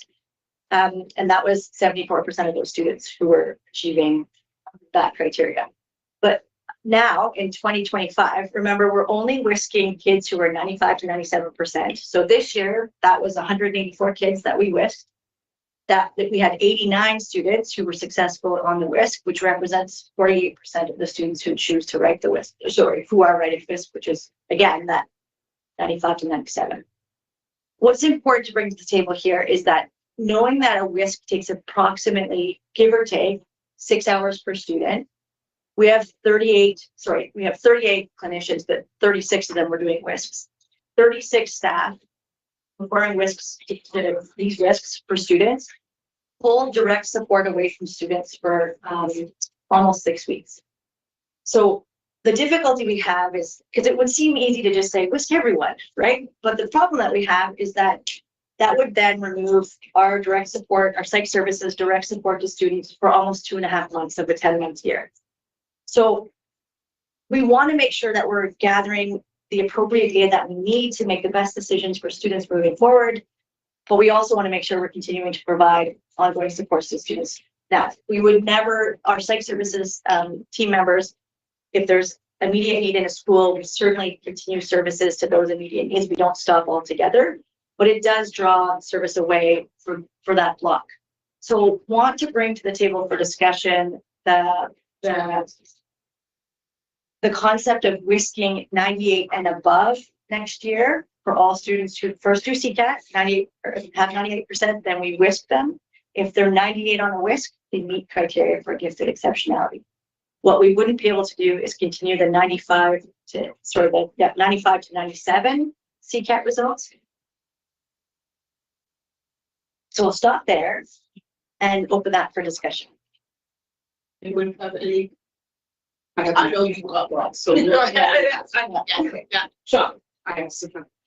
So let me, some of these are questions and some of these are thoughts. My first question is, the 2016 data that you have, is that based off of every student doing the CCAT? So in our board, we don't do universal screening like other boards. So there's some boards who they do a screen on every single student. Okay. Our families have to indicate that they're interested in having their child do the CCAT. So it doesn't represent all students within the system in grade 3. It represents those who express interest in writing the CCAT assessment. Are all students offered the opportunity, or is it? Yeah. Okay. Okay, so I guess. Sorry, I guess my next question then is, have we noticed an increase in the number of students, like are more parents? I can't find the words tonight, sorry guys, like the percentage of parents who want their child to be screened, has that increased per population, like per capita kind of compared to 2016, or is it roughly? It's actually going down. Okay. So back in 2016, we had over 2,000. This year we had 1,800. So you're seeing a bit of a decline with an increasing population, right? When you're seeing Interesting. percentage. Okay. Going to your first question, and we'll have to like go around the room, but if there's time, right? The sort of the history behind it is they used to always do the two-step CCAT, because it's actually an academic test. It's not an indicator of giftedness. Yeah. The WISC is the indicator of giftedness. They always did the two-step. Then for 2 years, they tried another test called Insight. That test had a very high false positive and a false negative. And I think a bunch of boards tried it for a while. But there was a peer review study at the University of Calgary that basically its final conclusion was, this is a great quick screen, but it should no way be used as a diagnostic tool because it essentially was a video. If a kid dropped a pencil, the video kept going on. It didn't allow for accommodations with kids with multiple exceptionalities. So we ended up in a meeting where we had a discussion about that. And at the time, as you could go back to the 2016 results, you can see 2% were still only scoring in the 98th percentile on the SEAC that were writing it. So they just said, can we just offer those kids a spot and we'll just test this other little group, right? And at the time we're like, yeah, okay, fine, that's fine.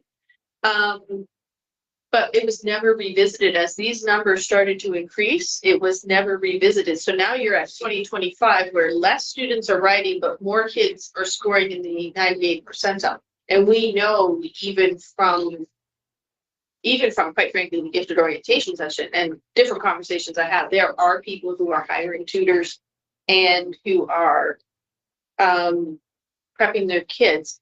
So that, and we know that 12% is not real, right? Like even the Association for Bright Children does back that that's not accurate based upon that, like statistics. So we know that that's not accurate, which is causing part of the problem. So that's, really the WISC, that the CCAT narrows down the number of kids you do the WISC on. The WISC is the indicator, and I think that's sort of that mindset, right? So, because that's it. Yeah.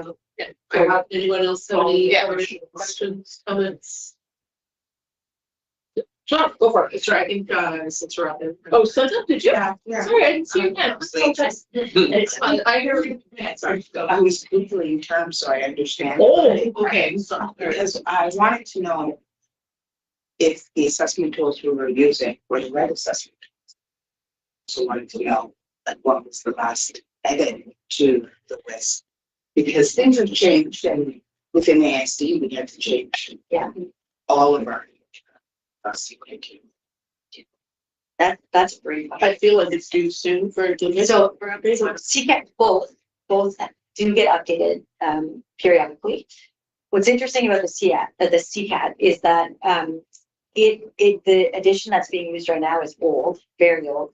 We're under the impression a new one is coming, and when the new one comes, you will see a change in results. But it hasn't been released yet, so it is quite dated. We have done so as part of the gifted review that we're undertaking this year. One of the things that we've done is a jurisdictional scan to see what other boards are doing, and it's interesting to see a lot of boards are doing the same thing. CCAT and WISC. Some are using Naglieri as another option for an assessment as the initial screening assessment, with some positive feedback, some not, just depending. But so we've explored. Well, are we using the correct tool? We believe at this time right now, this is the best of what exists, but we are hopeful for an update to both CCAT and WISC in the near future because they are required, they are dated. Yeah, okay. And not accessible to all students based on the questions. The way the data sits, there is concern that for our racialized, marginalized students, it's not accessible. It's not an accessible tool for those students. So. Yeah, because I think Google says the last update for the WISC was 2014. Yes. And so yes. Just yeah. Okay, Sean, and then. My kind of thoughts around this is, or concerns around it is if we're just doing the CCAT, I feel like some kids are going to be missed through there, where especially kids who potentially are like twice exceptional, who haven't already been flagged with a learning disability because they are bright or possibly gifted, and or they might be autistic. So on something like a CCAT, they might get language scores, which is going to bring them down from the 98th percentile. So they might miss this like cutoff that we're imposing. So depending on how we decide to use the WISC to follow up with kids, there could be some kids falling through the cracks, even potentially the way it's set up now there could be. So I wonder if there's a way of just thinking of how can we make sure that these potential kids don't fall through the cracks. And one of the things I'm wondering to go along with all of this is, and it would depend on the your psychology team, because I don't know what's appropriate with administering psychology tests, but I know with the WISCs, they usually look at 3 broad scores, right? There's like the language score, the math score, and then the fluid reasoning score. And I wonder if looking at, like, instead of doing an entire WISC, but just doing a fluid reasoning, if that would give us a good gauge of, is this somebody who would, where you can reliably interpret their CPAT score based off just like part of a WISC score to say, because we don't need to necessarily know their full WISC score, right? Because we used to just use CPAT at one time. The point is to see, are they going to, like, is a gifted program the right program for them? Yeah, Or a gifted designation? Does that make sense? it does. And that's actually a great question. My gut is telling me, but I'm not answering. I don't know for sure. And you might actually know more than me, but based on what I know about conversations with our clinical leader, our senior manager for the psych services, the my feeling is that they would require all 3 parts to ensure a true measure, but I don't know the answer to that. So I've never seen them do a partial, but you can certainly ask if that would be an option. It's not something we've explored. So historically, from my understanding, the problem is, regardless of the CCAT used as a tool to bring down the number of kids they do the WISC on, is exclusionary already. And as I had that discussion, I have 2 children who have multiple exceptionalities. Both of them wrote the CCAT. And we had a full cycle done on them separately for different reasons. And that's where it came out. Because of ADHD, whatever, they're not going to sit through that whole test. But there was never a recommendation for a WISC when they were WISCing from the 95th up, right? Even at that time. So they were still WISCing the 98, the 99, but they still started the 25th. The recommendation wasn't there for that because the CCAT, neither one of them finished it, right? Because that was required a lot of sitting. So there's no perfect, like the true indicator is the WISC. There's no perfect sort of the assessment of that, but I do think there's it's the way they weight the 3 together. There's a composite score to the WISC, so that's the difficulty. Right? Yeah. It's not just one criteria. You take the 3, then you have your composite score. So that's why I'm not sure about that, because it's just whether they can do a partial or not, I don't know. But I do know that they do look at the reasoning section differently than they do the other 2 sections. Right? When you look at that. So it's hard to know on that. But that's sort of the history behind that. We still had that same issue here prior to the changes, is those kids are often missed, and I don't really know what the answer to that is.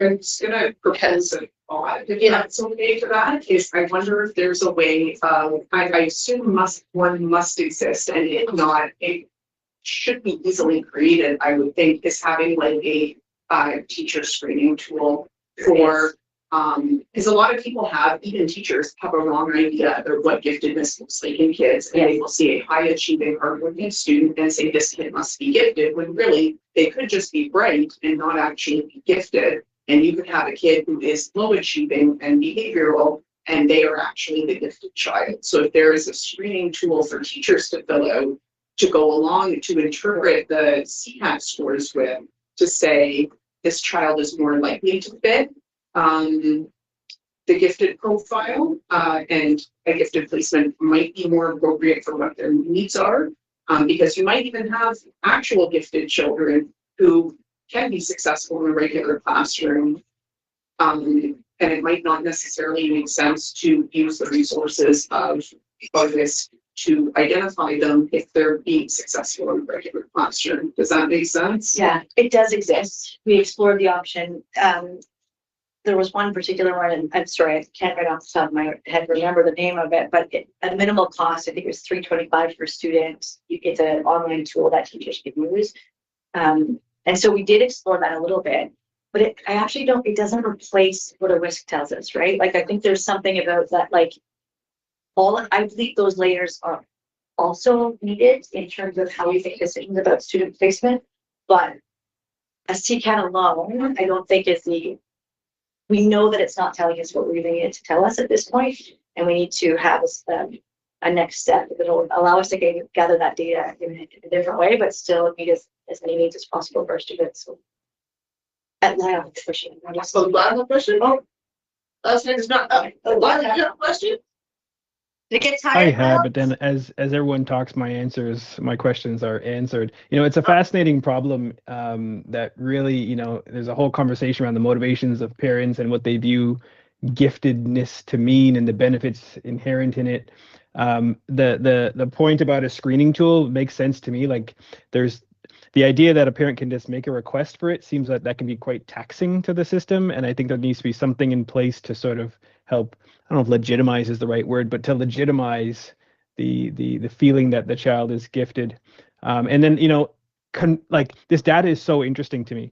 I'm equally interested, not to change the topic, but I'm equally interested if this data exists for students being tested for learning disabilities or other types of disabilities, and to see how those rates have changed over the years. Not to change the topic, but that'd be something that I'd love to look at a future date. Another question? I didn't have a question. I was just answering. Oh, Oh, yes. Oh, that's fine. Any other questions? Yes. This sort of reflects my lack of information, but what are the obligations of the school board under different circumstances? So oftentimes a child with an IEP would have their needs identified early before coming into school, but sometimes kids come into school and they're in the educational setting, and parents and or teachers kind of say, you know, it's worth exploring X with this child. This is kind of what we're seeing. This profile might fit the child, and is that then always passed on to the school board for further testing, no matter what? Like, is it like if it's dyslexia, ADHD, if it's all sorts of other, is it always the responsibility of the school board to follow up on that? So maybe there's some flexibility in not having the entire responsibility of gifted testing onto the school board as well. Just I'm trying to think of what is equitable, what's happening with other learning needs. yeah, that's a great question. So I think there are two ways to access assessments, right? We know that we can have school-based assessment. Sometimes there's a wait list for those. They can take time.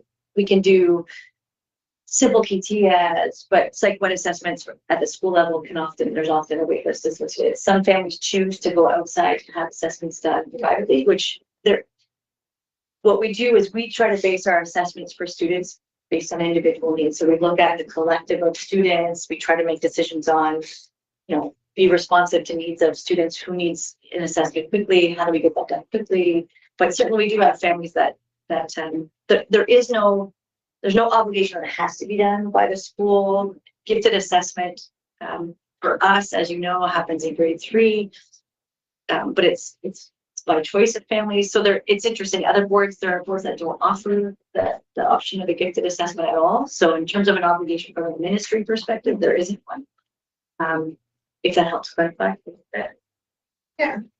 If you were saying I'm assessing, you know, every kid where a potential learning need is identified by an educator in-house for doing testing, then I would say we need to do the same.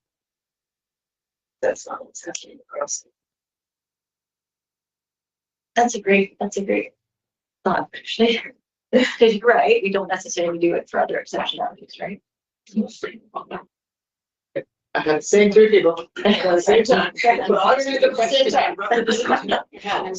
have not asked a question, you have just been talking, but yes, Yes, okay, well, sorry. go ahead, I know. It's just I have the long-standing history of this. That's why I was sort of helping fill in for Lauren there. From my perspective, as you know, representative for Association for Brain Children, one of my things that I've been saying for the last year is these numbers were kind of the making, sort of the created by the decision that was made back in 2016 to save money on the WISC, to save the number of kids they WISCed. So recognizing 12% of kids are not that are scoring the 98 percentile or higher are not likely intellectually gifted. It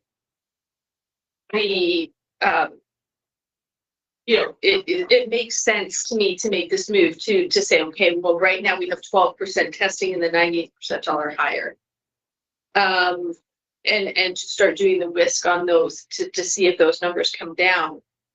What I'm wondering is if we see those numbers come down to something that's more statistically realistic, would we then have the opportunity to revisit it and widen maybe back to the 96th, the 97th percentile, or even the 95th for the risk side of it? I think there isn't necessarily responsibility of the board to try to pick up on all of the kids we are missing kids. And I know that my kids would have likely slipped through those cracks because of the fact that they were doing fine, but they wouldn't sit down, they wouldn't be able to sit for that test, right? And they were identified through a private psychoeducational assessment. And that was a choice we made as parents and families. And part of my logic with that is the full cycle ed would not have been done on my kids for a lot of reasons, because they were sort of skating by kind of thing. And that opened it up, as far as I was concerned, to other kids whose families maybe weren't in the position for us, like we were, to be able to do it. So that is my question is down the road, would we revisit this and bring it back to say the 90, once that becomes more statistically realistic, bring it back? Yeah, and I just want to build on what you said, because you had mentioned it was really about saving money, but honestly, it was really about being able to continue to support students through our psychological services team, and it was pulling time away from direct service to students. So right now, a 6-week window, I think, is a reasonable window that we are managing that right now. I think that's reasonable within a 10-month year. So if we were in a position where we got to numbers where it's about, like, give or take 5, 6, 7 weeks to get all of our risks done, I think that's reasonable. We are managing that right now. So I would be happy to revisit the conversation to reduce that number down as we move, as the numbers change. Absolutely, I think that's reasonable, and that should happen. Okay, my follow-up with that is, what would we put in place to sort of ensure that happened? Like, would that be something that is put in the second plan, or like, how would we ensure that review takes place a couple of years from now? Because recognizing the biggest cost for gifted is that initial assessment, right? The class sizes are capped at 25, so it's not, the class itself isn't more expensive to run. It's the assessment pieces where the gifted costs come in. But once that happens, it's so. As part of the gifted review process, we are obligated to provide a report once we finish the complete review. So we could build it right into our report. I think that would be a reasonable, that makes sense to me to place it there as in terms of what our next steps are. And that report will come forward here and to board as well. So a review in next number of years. Yeah, like I think it should be reviewed each year. right. Okay. Yeah. So next, I'll go.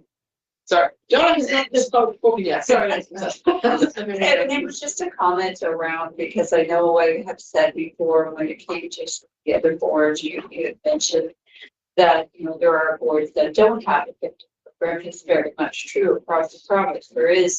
There are boards that don't have a gifted program, and part of that is, and there are boards that don't have any other small class placing private. And the reason behind that is that there is no standard on what to deliver around special education. And so, and this is the issue with the ministry basically saying, we give you this much money per student to basically for your students. And these are extra support, these spec ed funding that they different offices that they provide in this spec ed. This is what to support those. And how you choose to support children is how you choose.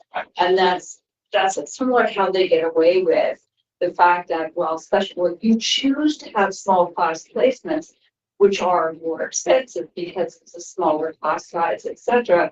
And that's how they get away with some of this, because they also see other boards, like intermittent boards, that do not have certain placements. And so you go, well, how can they get still, the same degree of results with their students and so forth? And again, we're not comparing apples to data, because we do know that, and I'll just use it as far as just the small school bus. The percentage of children on the small school bus is much higher in our board than theirs. That's all let's put it to, okay? So because, and so that's the biggest issue around this table when we deal with this. And I know the comic book board started doing a screening for every student, so that it would maybe catch any student, and it was every student they got it. But whether they're able to do that anymore with funding and the way things are going, and that was a trustee decision, right? The trustee said, look, in order to ensure that there's equity, to ensure that maybe we catch, those marginalized communities that are not being recognized, that we make sure everything is tested. But that decision, who knows if that's going to be back, right?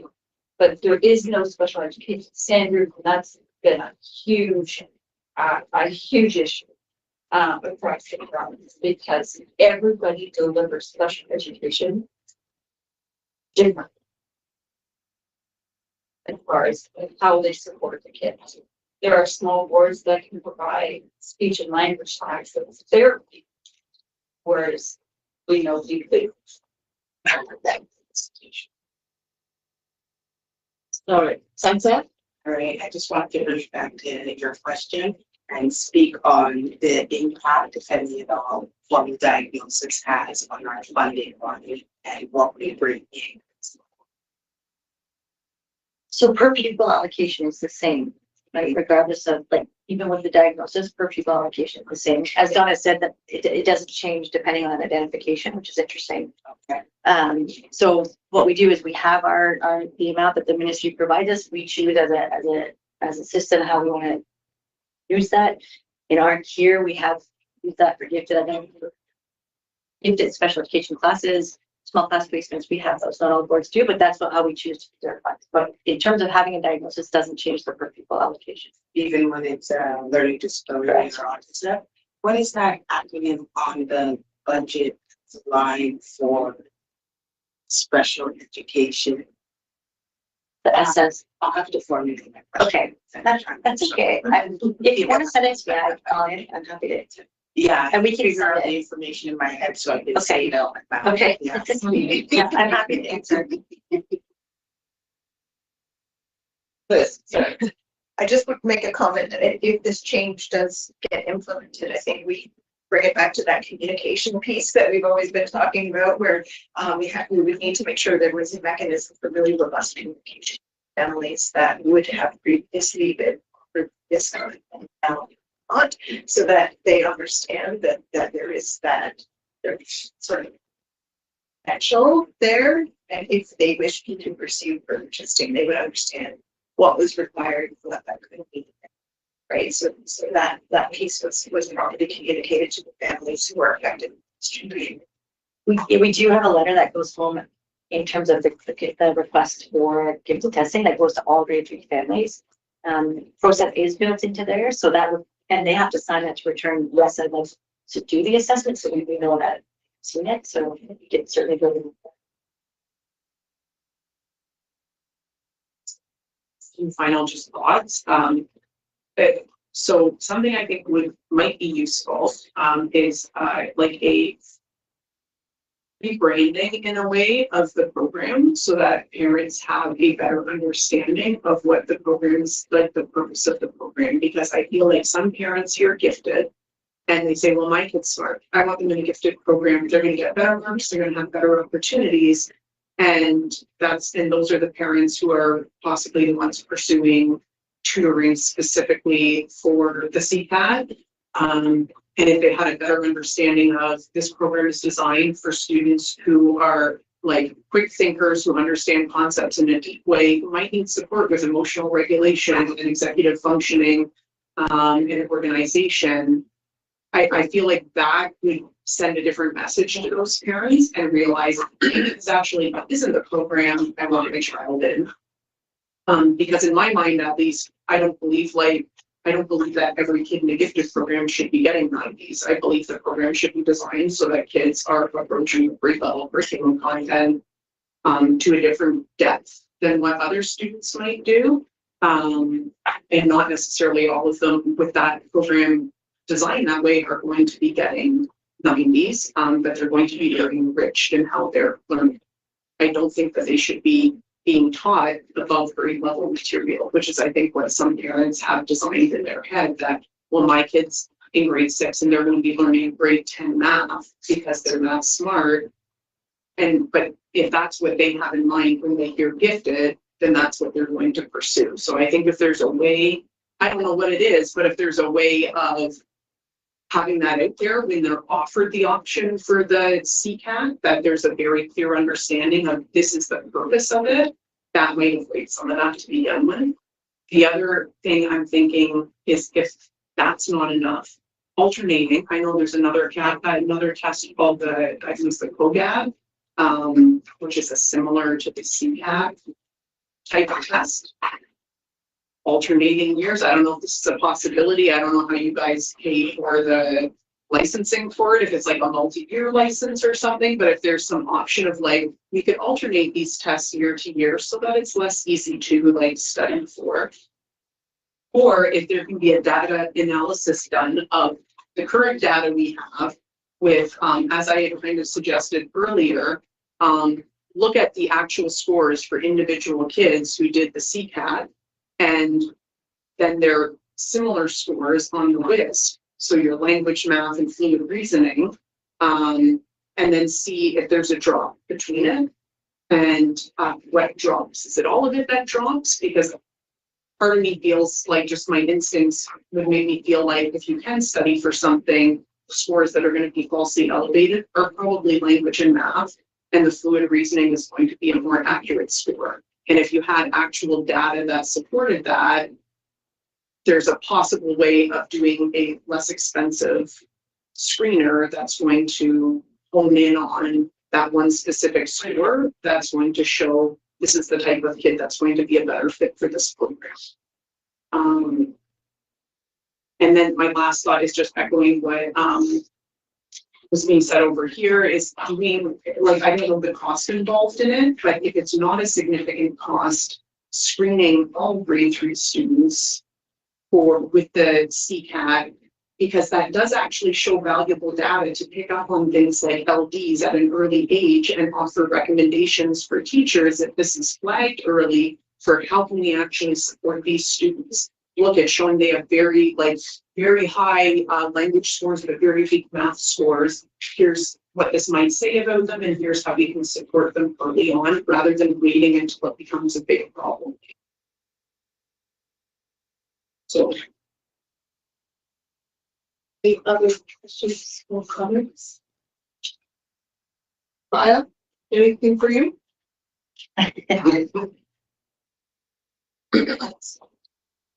You have to figure out, does that mean hold a moment, or does that mean no, I'm good? He gave us a thought. Sorry. I thought it was the universal thumbs up. I did not, thank you, I appreciate that.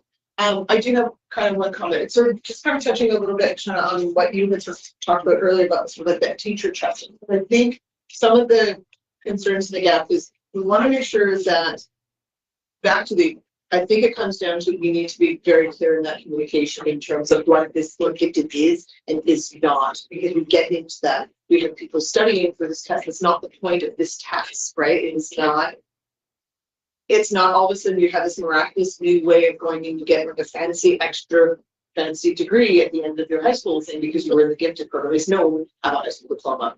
That's great.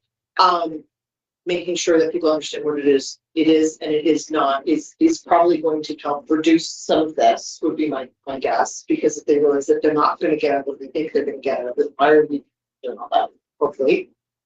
The other one is for the kids that didn't do so well on the CCAP, but really actually are gifted. What if in those situations, back to that teacher checklist to say, if you've been that lower one, that I would normally, you know, not automatically apply and providing the WISC.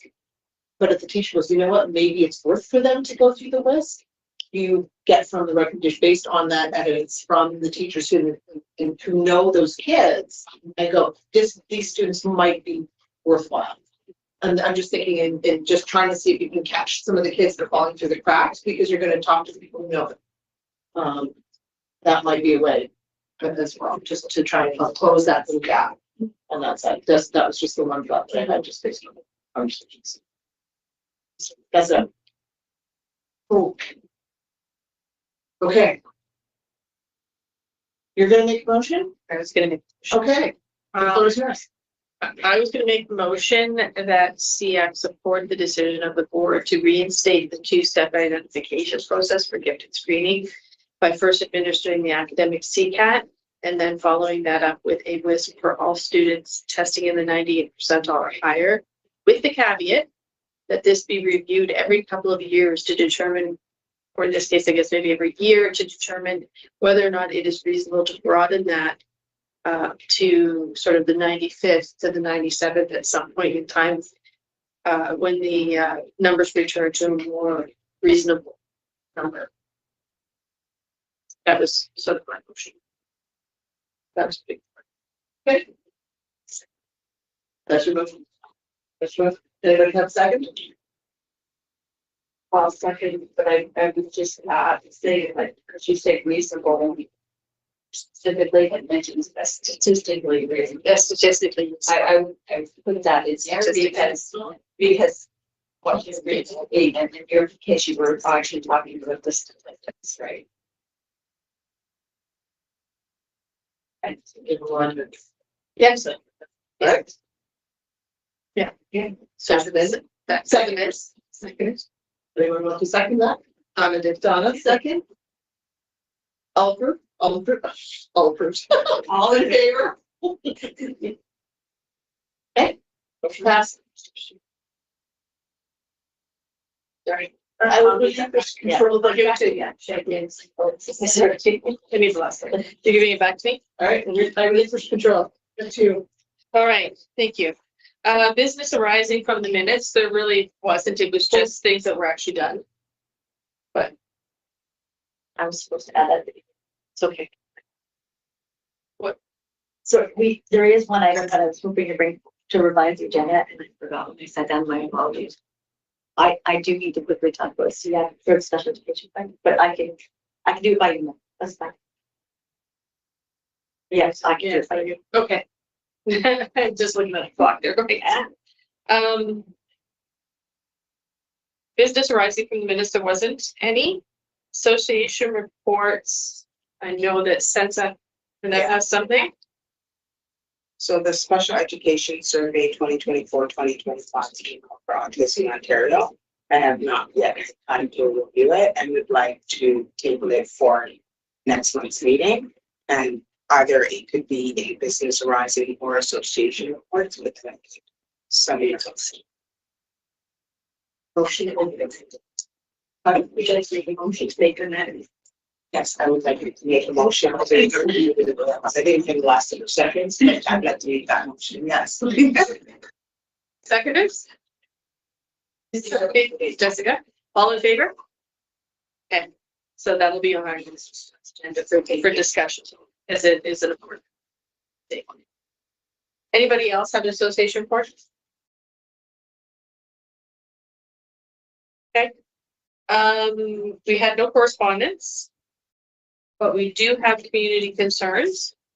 We have received, and this goes back to the gifted stuff, we've received, many of us have received emails over the last week and a half with respect to some confusion arising from the criteria over placement decisions, from parents being told that or it's indicating that they're being told the gifted classes are full. And that mainstream with indirect support is the only option. Some parents being told that the decision has been made by the board and that their hands are tied. If the parents don't agree, they have to appeal. This is before an IPRC has happened. And parents feeling that the schools are pushing them towards a mainstream class placement, no matter what. Clearly decisions around placement for any identification under any circumstances or should be made at the IPRC level. It would be contrary to section 17 of regulation 181 otherwise. And that care has to be taken to ensure an honest review of the needs of every identified child is taking place and that parents are not being steamrolled or feeling steamrolled into a placement. I know steps have been taken to clear this up, and I'm going to pass it to Lauren to explain for transparency for families what those steps have been taken for. Thank you. So I just want to clarify, gifted classes are not full. So we committed to, if the student requires a placement based on the data that's reviewed, we'll offer a placement to that student. And so I want to clarify that right now on camera because that's important. And decisions are certainly not made at the board level, not at all made at the board level. They need to be made at the table with parents present and as part of that conversation. So there was confusion. I think there's two things happening here. The letter that goes out to families, when you receive your invitation for your IPRC meeting, your Identification, Placement, and Review Committee meeting, the letter tells you the date of your meeting, but it also says as well, a placement in a special education program, a special program will be recommended as follows. And so some families are getting a letter that says regular class with indirect support. What we've learned in conversation with a few of the families that I've spoken to or that Joe has spoken to is that families believe that this says this is what your placement is. What we're trying to do is be transparent with families that this is the recommendation that the school is going to make when you come to the table. We don't want to surprise them. This is a standard letter that's been in place for years, but this is the first time I've read it with a different lens. And so I recognize that this letter is can be misleading for families. So we revised this letter to indicate final decisions are made at the IPRC meeting with your feedback to the committee. So that has been already changed, but what I've been told is that the letters that are generated are already generated. So I can't make changes to the ones that have already been made, but that this will be in place moving forward. So that's one correction that I think will help. I've also clarified there was a clarification email that went to all administrators and special education resource teachers, CERTs yesterday, that ensured that parents must be part of the conversation in terms of decision-making around placement for students, and that they need to be have the opportunity to provide that feedback, and that feedback does influence decision-making at the table. So that happened yesterday. That will go out again to all CERTs again tomorrow. I want to make sure that it gets out in multiple different ways. So it's going out again to administrators in a regular Friday memo that goes out every Friday. Yesterday, I sent it directly to all administrators, and then it's going to CERT bulletin, which is a regular that goes to special education resource teachers. So that's happening tomorrow. What I just want to, and Joe, I'm wondering if you look like you have closed off your computer, but I wonder if you could show that one last slide. We're not done yet. So what Joe and I also, I think this is really important to know, is that when concerns are coming forward, Joe has had many conversations with administrators. Joe has gone to many schools to sit down with administrators to have conversations about what the process should look like. He's had conversations with families, quite a few. I've had conversations with families. I'm continuing to have conversations. But what I think I just want to bring us back to, because you talked about, Sean, the importance of helping families understand the difference in from a program to a placement. We have always said that if you got 98%, you're into the program. But it really is an identification. It's a placement based on identification of exceptionality. And so when you look at regulation 18198, this chart tells you, and we saw this back in December, where in all other areas, when we make decisions about placements for students, so whether if we're looking at a student for a PLP, practical learning program class, a structured learning class, a developmental class, when we look at those decision makings, we use all of these green check marks to make those decisions. That's in alignment with the regulation. What we know about gifted is that we were using parent preference alone to make the decisions about best placement for a student. And the difficulty with that is, based on the data that we know, that 12% can't be the SEAC and the parent preference can't be the sole decision maker. So what we're doing now is exactly what you're talking about, Shauna, is we're really triangulating data for families. When we're bringing families to the table to have conversations about the placement, we're bringing classroom data, teacher observation data, we're bringing report card, we're bringing attendance, we're bringing engagement, we're bringing all the other layers if there's clinical assessments that have been done. So we're really trying hard to make sure schools bring all of that forward. They present that to the family at the IPRC, and what's happening is some of our families are having a recommendation based on what the school is seeing, what they know about the student, that regular class, that they believe they can meet the needs of the student in the regular class with indirect support. So what I think what we really need to do a good job of is helping parents see, what does that look like? What is, if I'm staying in my home school, what are the supports that are available? So I know we're over time, so Joe, there's 2 more slides that I think I'm not going to go through them, but we'll have the slides to you. Obviously, placement considerations. This is what, if a school is recommending regular class with indirect support at your home school, the student will have the opportunity to remain in their home school. They'll have an individualized education plan. And this is the really important thing to note right now. We have parents saying, well, they're not meeting the needs of my child. But don't forget, your child's never had an IEP. It's never been written yet. So we haven't really had that opportunity to figure out what are those supports they like in that space. So we're really, what that comes down to is that communication that we talked about. Parents really need to feel and trust that schools were going to do this. We'll give a clear example of how we can support the child in this space. So, so this is what we're trying to share with families and help build that sort of understanding of what can be offered. Joe, you wanted to add to that? Oh, I think that's fine, Rob. Oh, that's okay. So I just wanted to put it in space. So as the system lead who has gifted as one of the portfolios, just let me put it into the space that I want to offer an apology to many or all families who had that experience, the ones that were mentioned. That is not the intention and should not be anywhere. So point blank period. So I was going to put that in the space. As a follow-up to that, when we go to this chart, we talk about the alignment of how a gifted placement or how the IPRC identification and mostly placement is considered and bring it to alignment. In terms of, I love the phrase that you use, it's sort of branding and understanding and rebranding and, the way in which over time in multiple years, giftedness has been evolved into something that appears to be, or is thought of by many as a program, much like French immersion, perhaps, rather than a special education class and a special education placement. And so the conversations that we're starting to have now and that you're receiving emails about is because there are some families who, as this alignment is occurring, feel that something might be taken away from their child that they imagined was going to happen and what it was going to look like. And it really is not about slamming the door, which it sounds like the experience that people have brought forward, as I mentioned before, like should not have happened that way.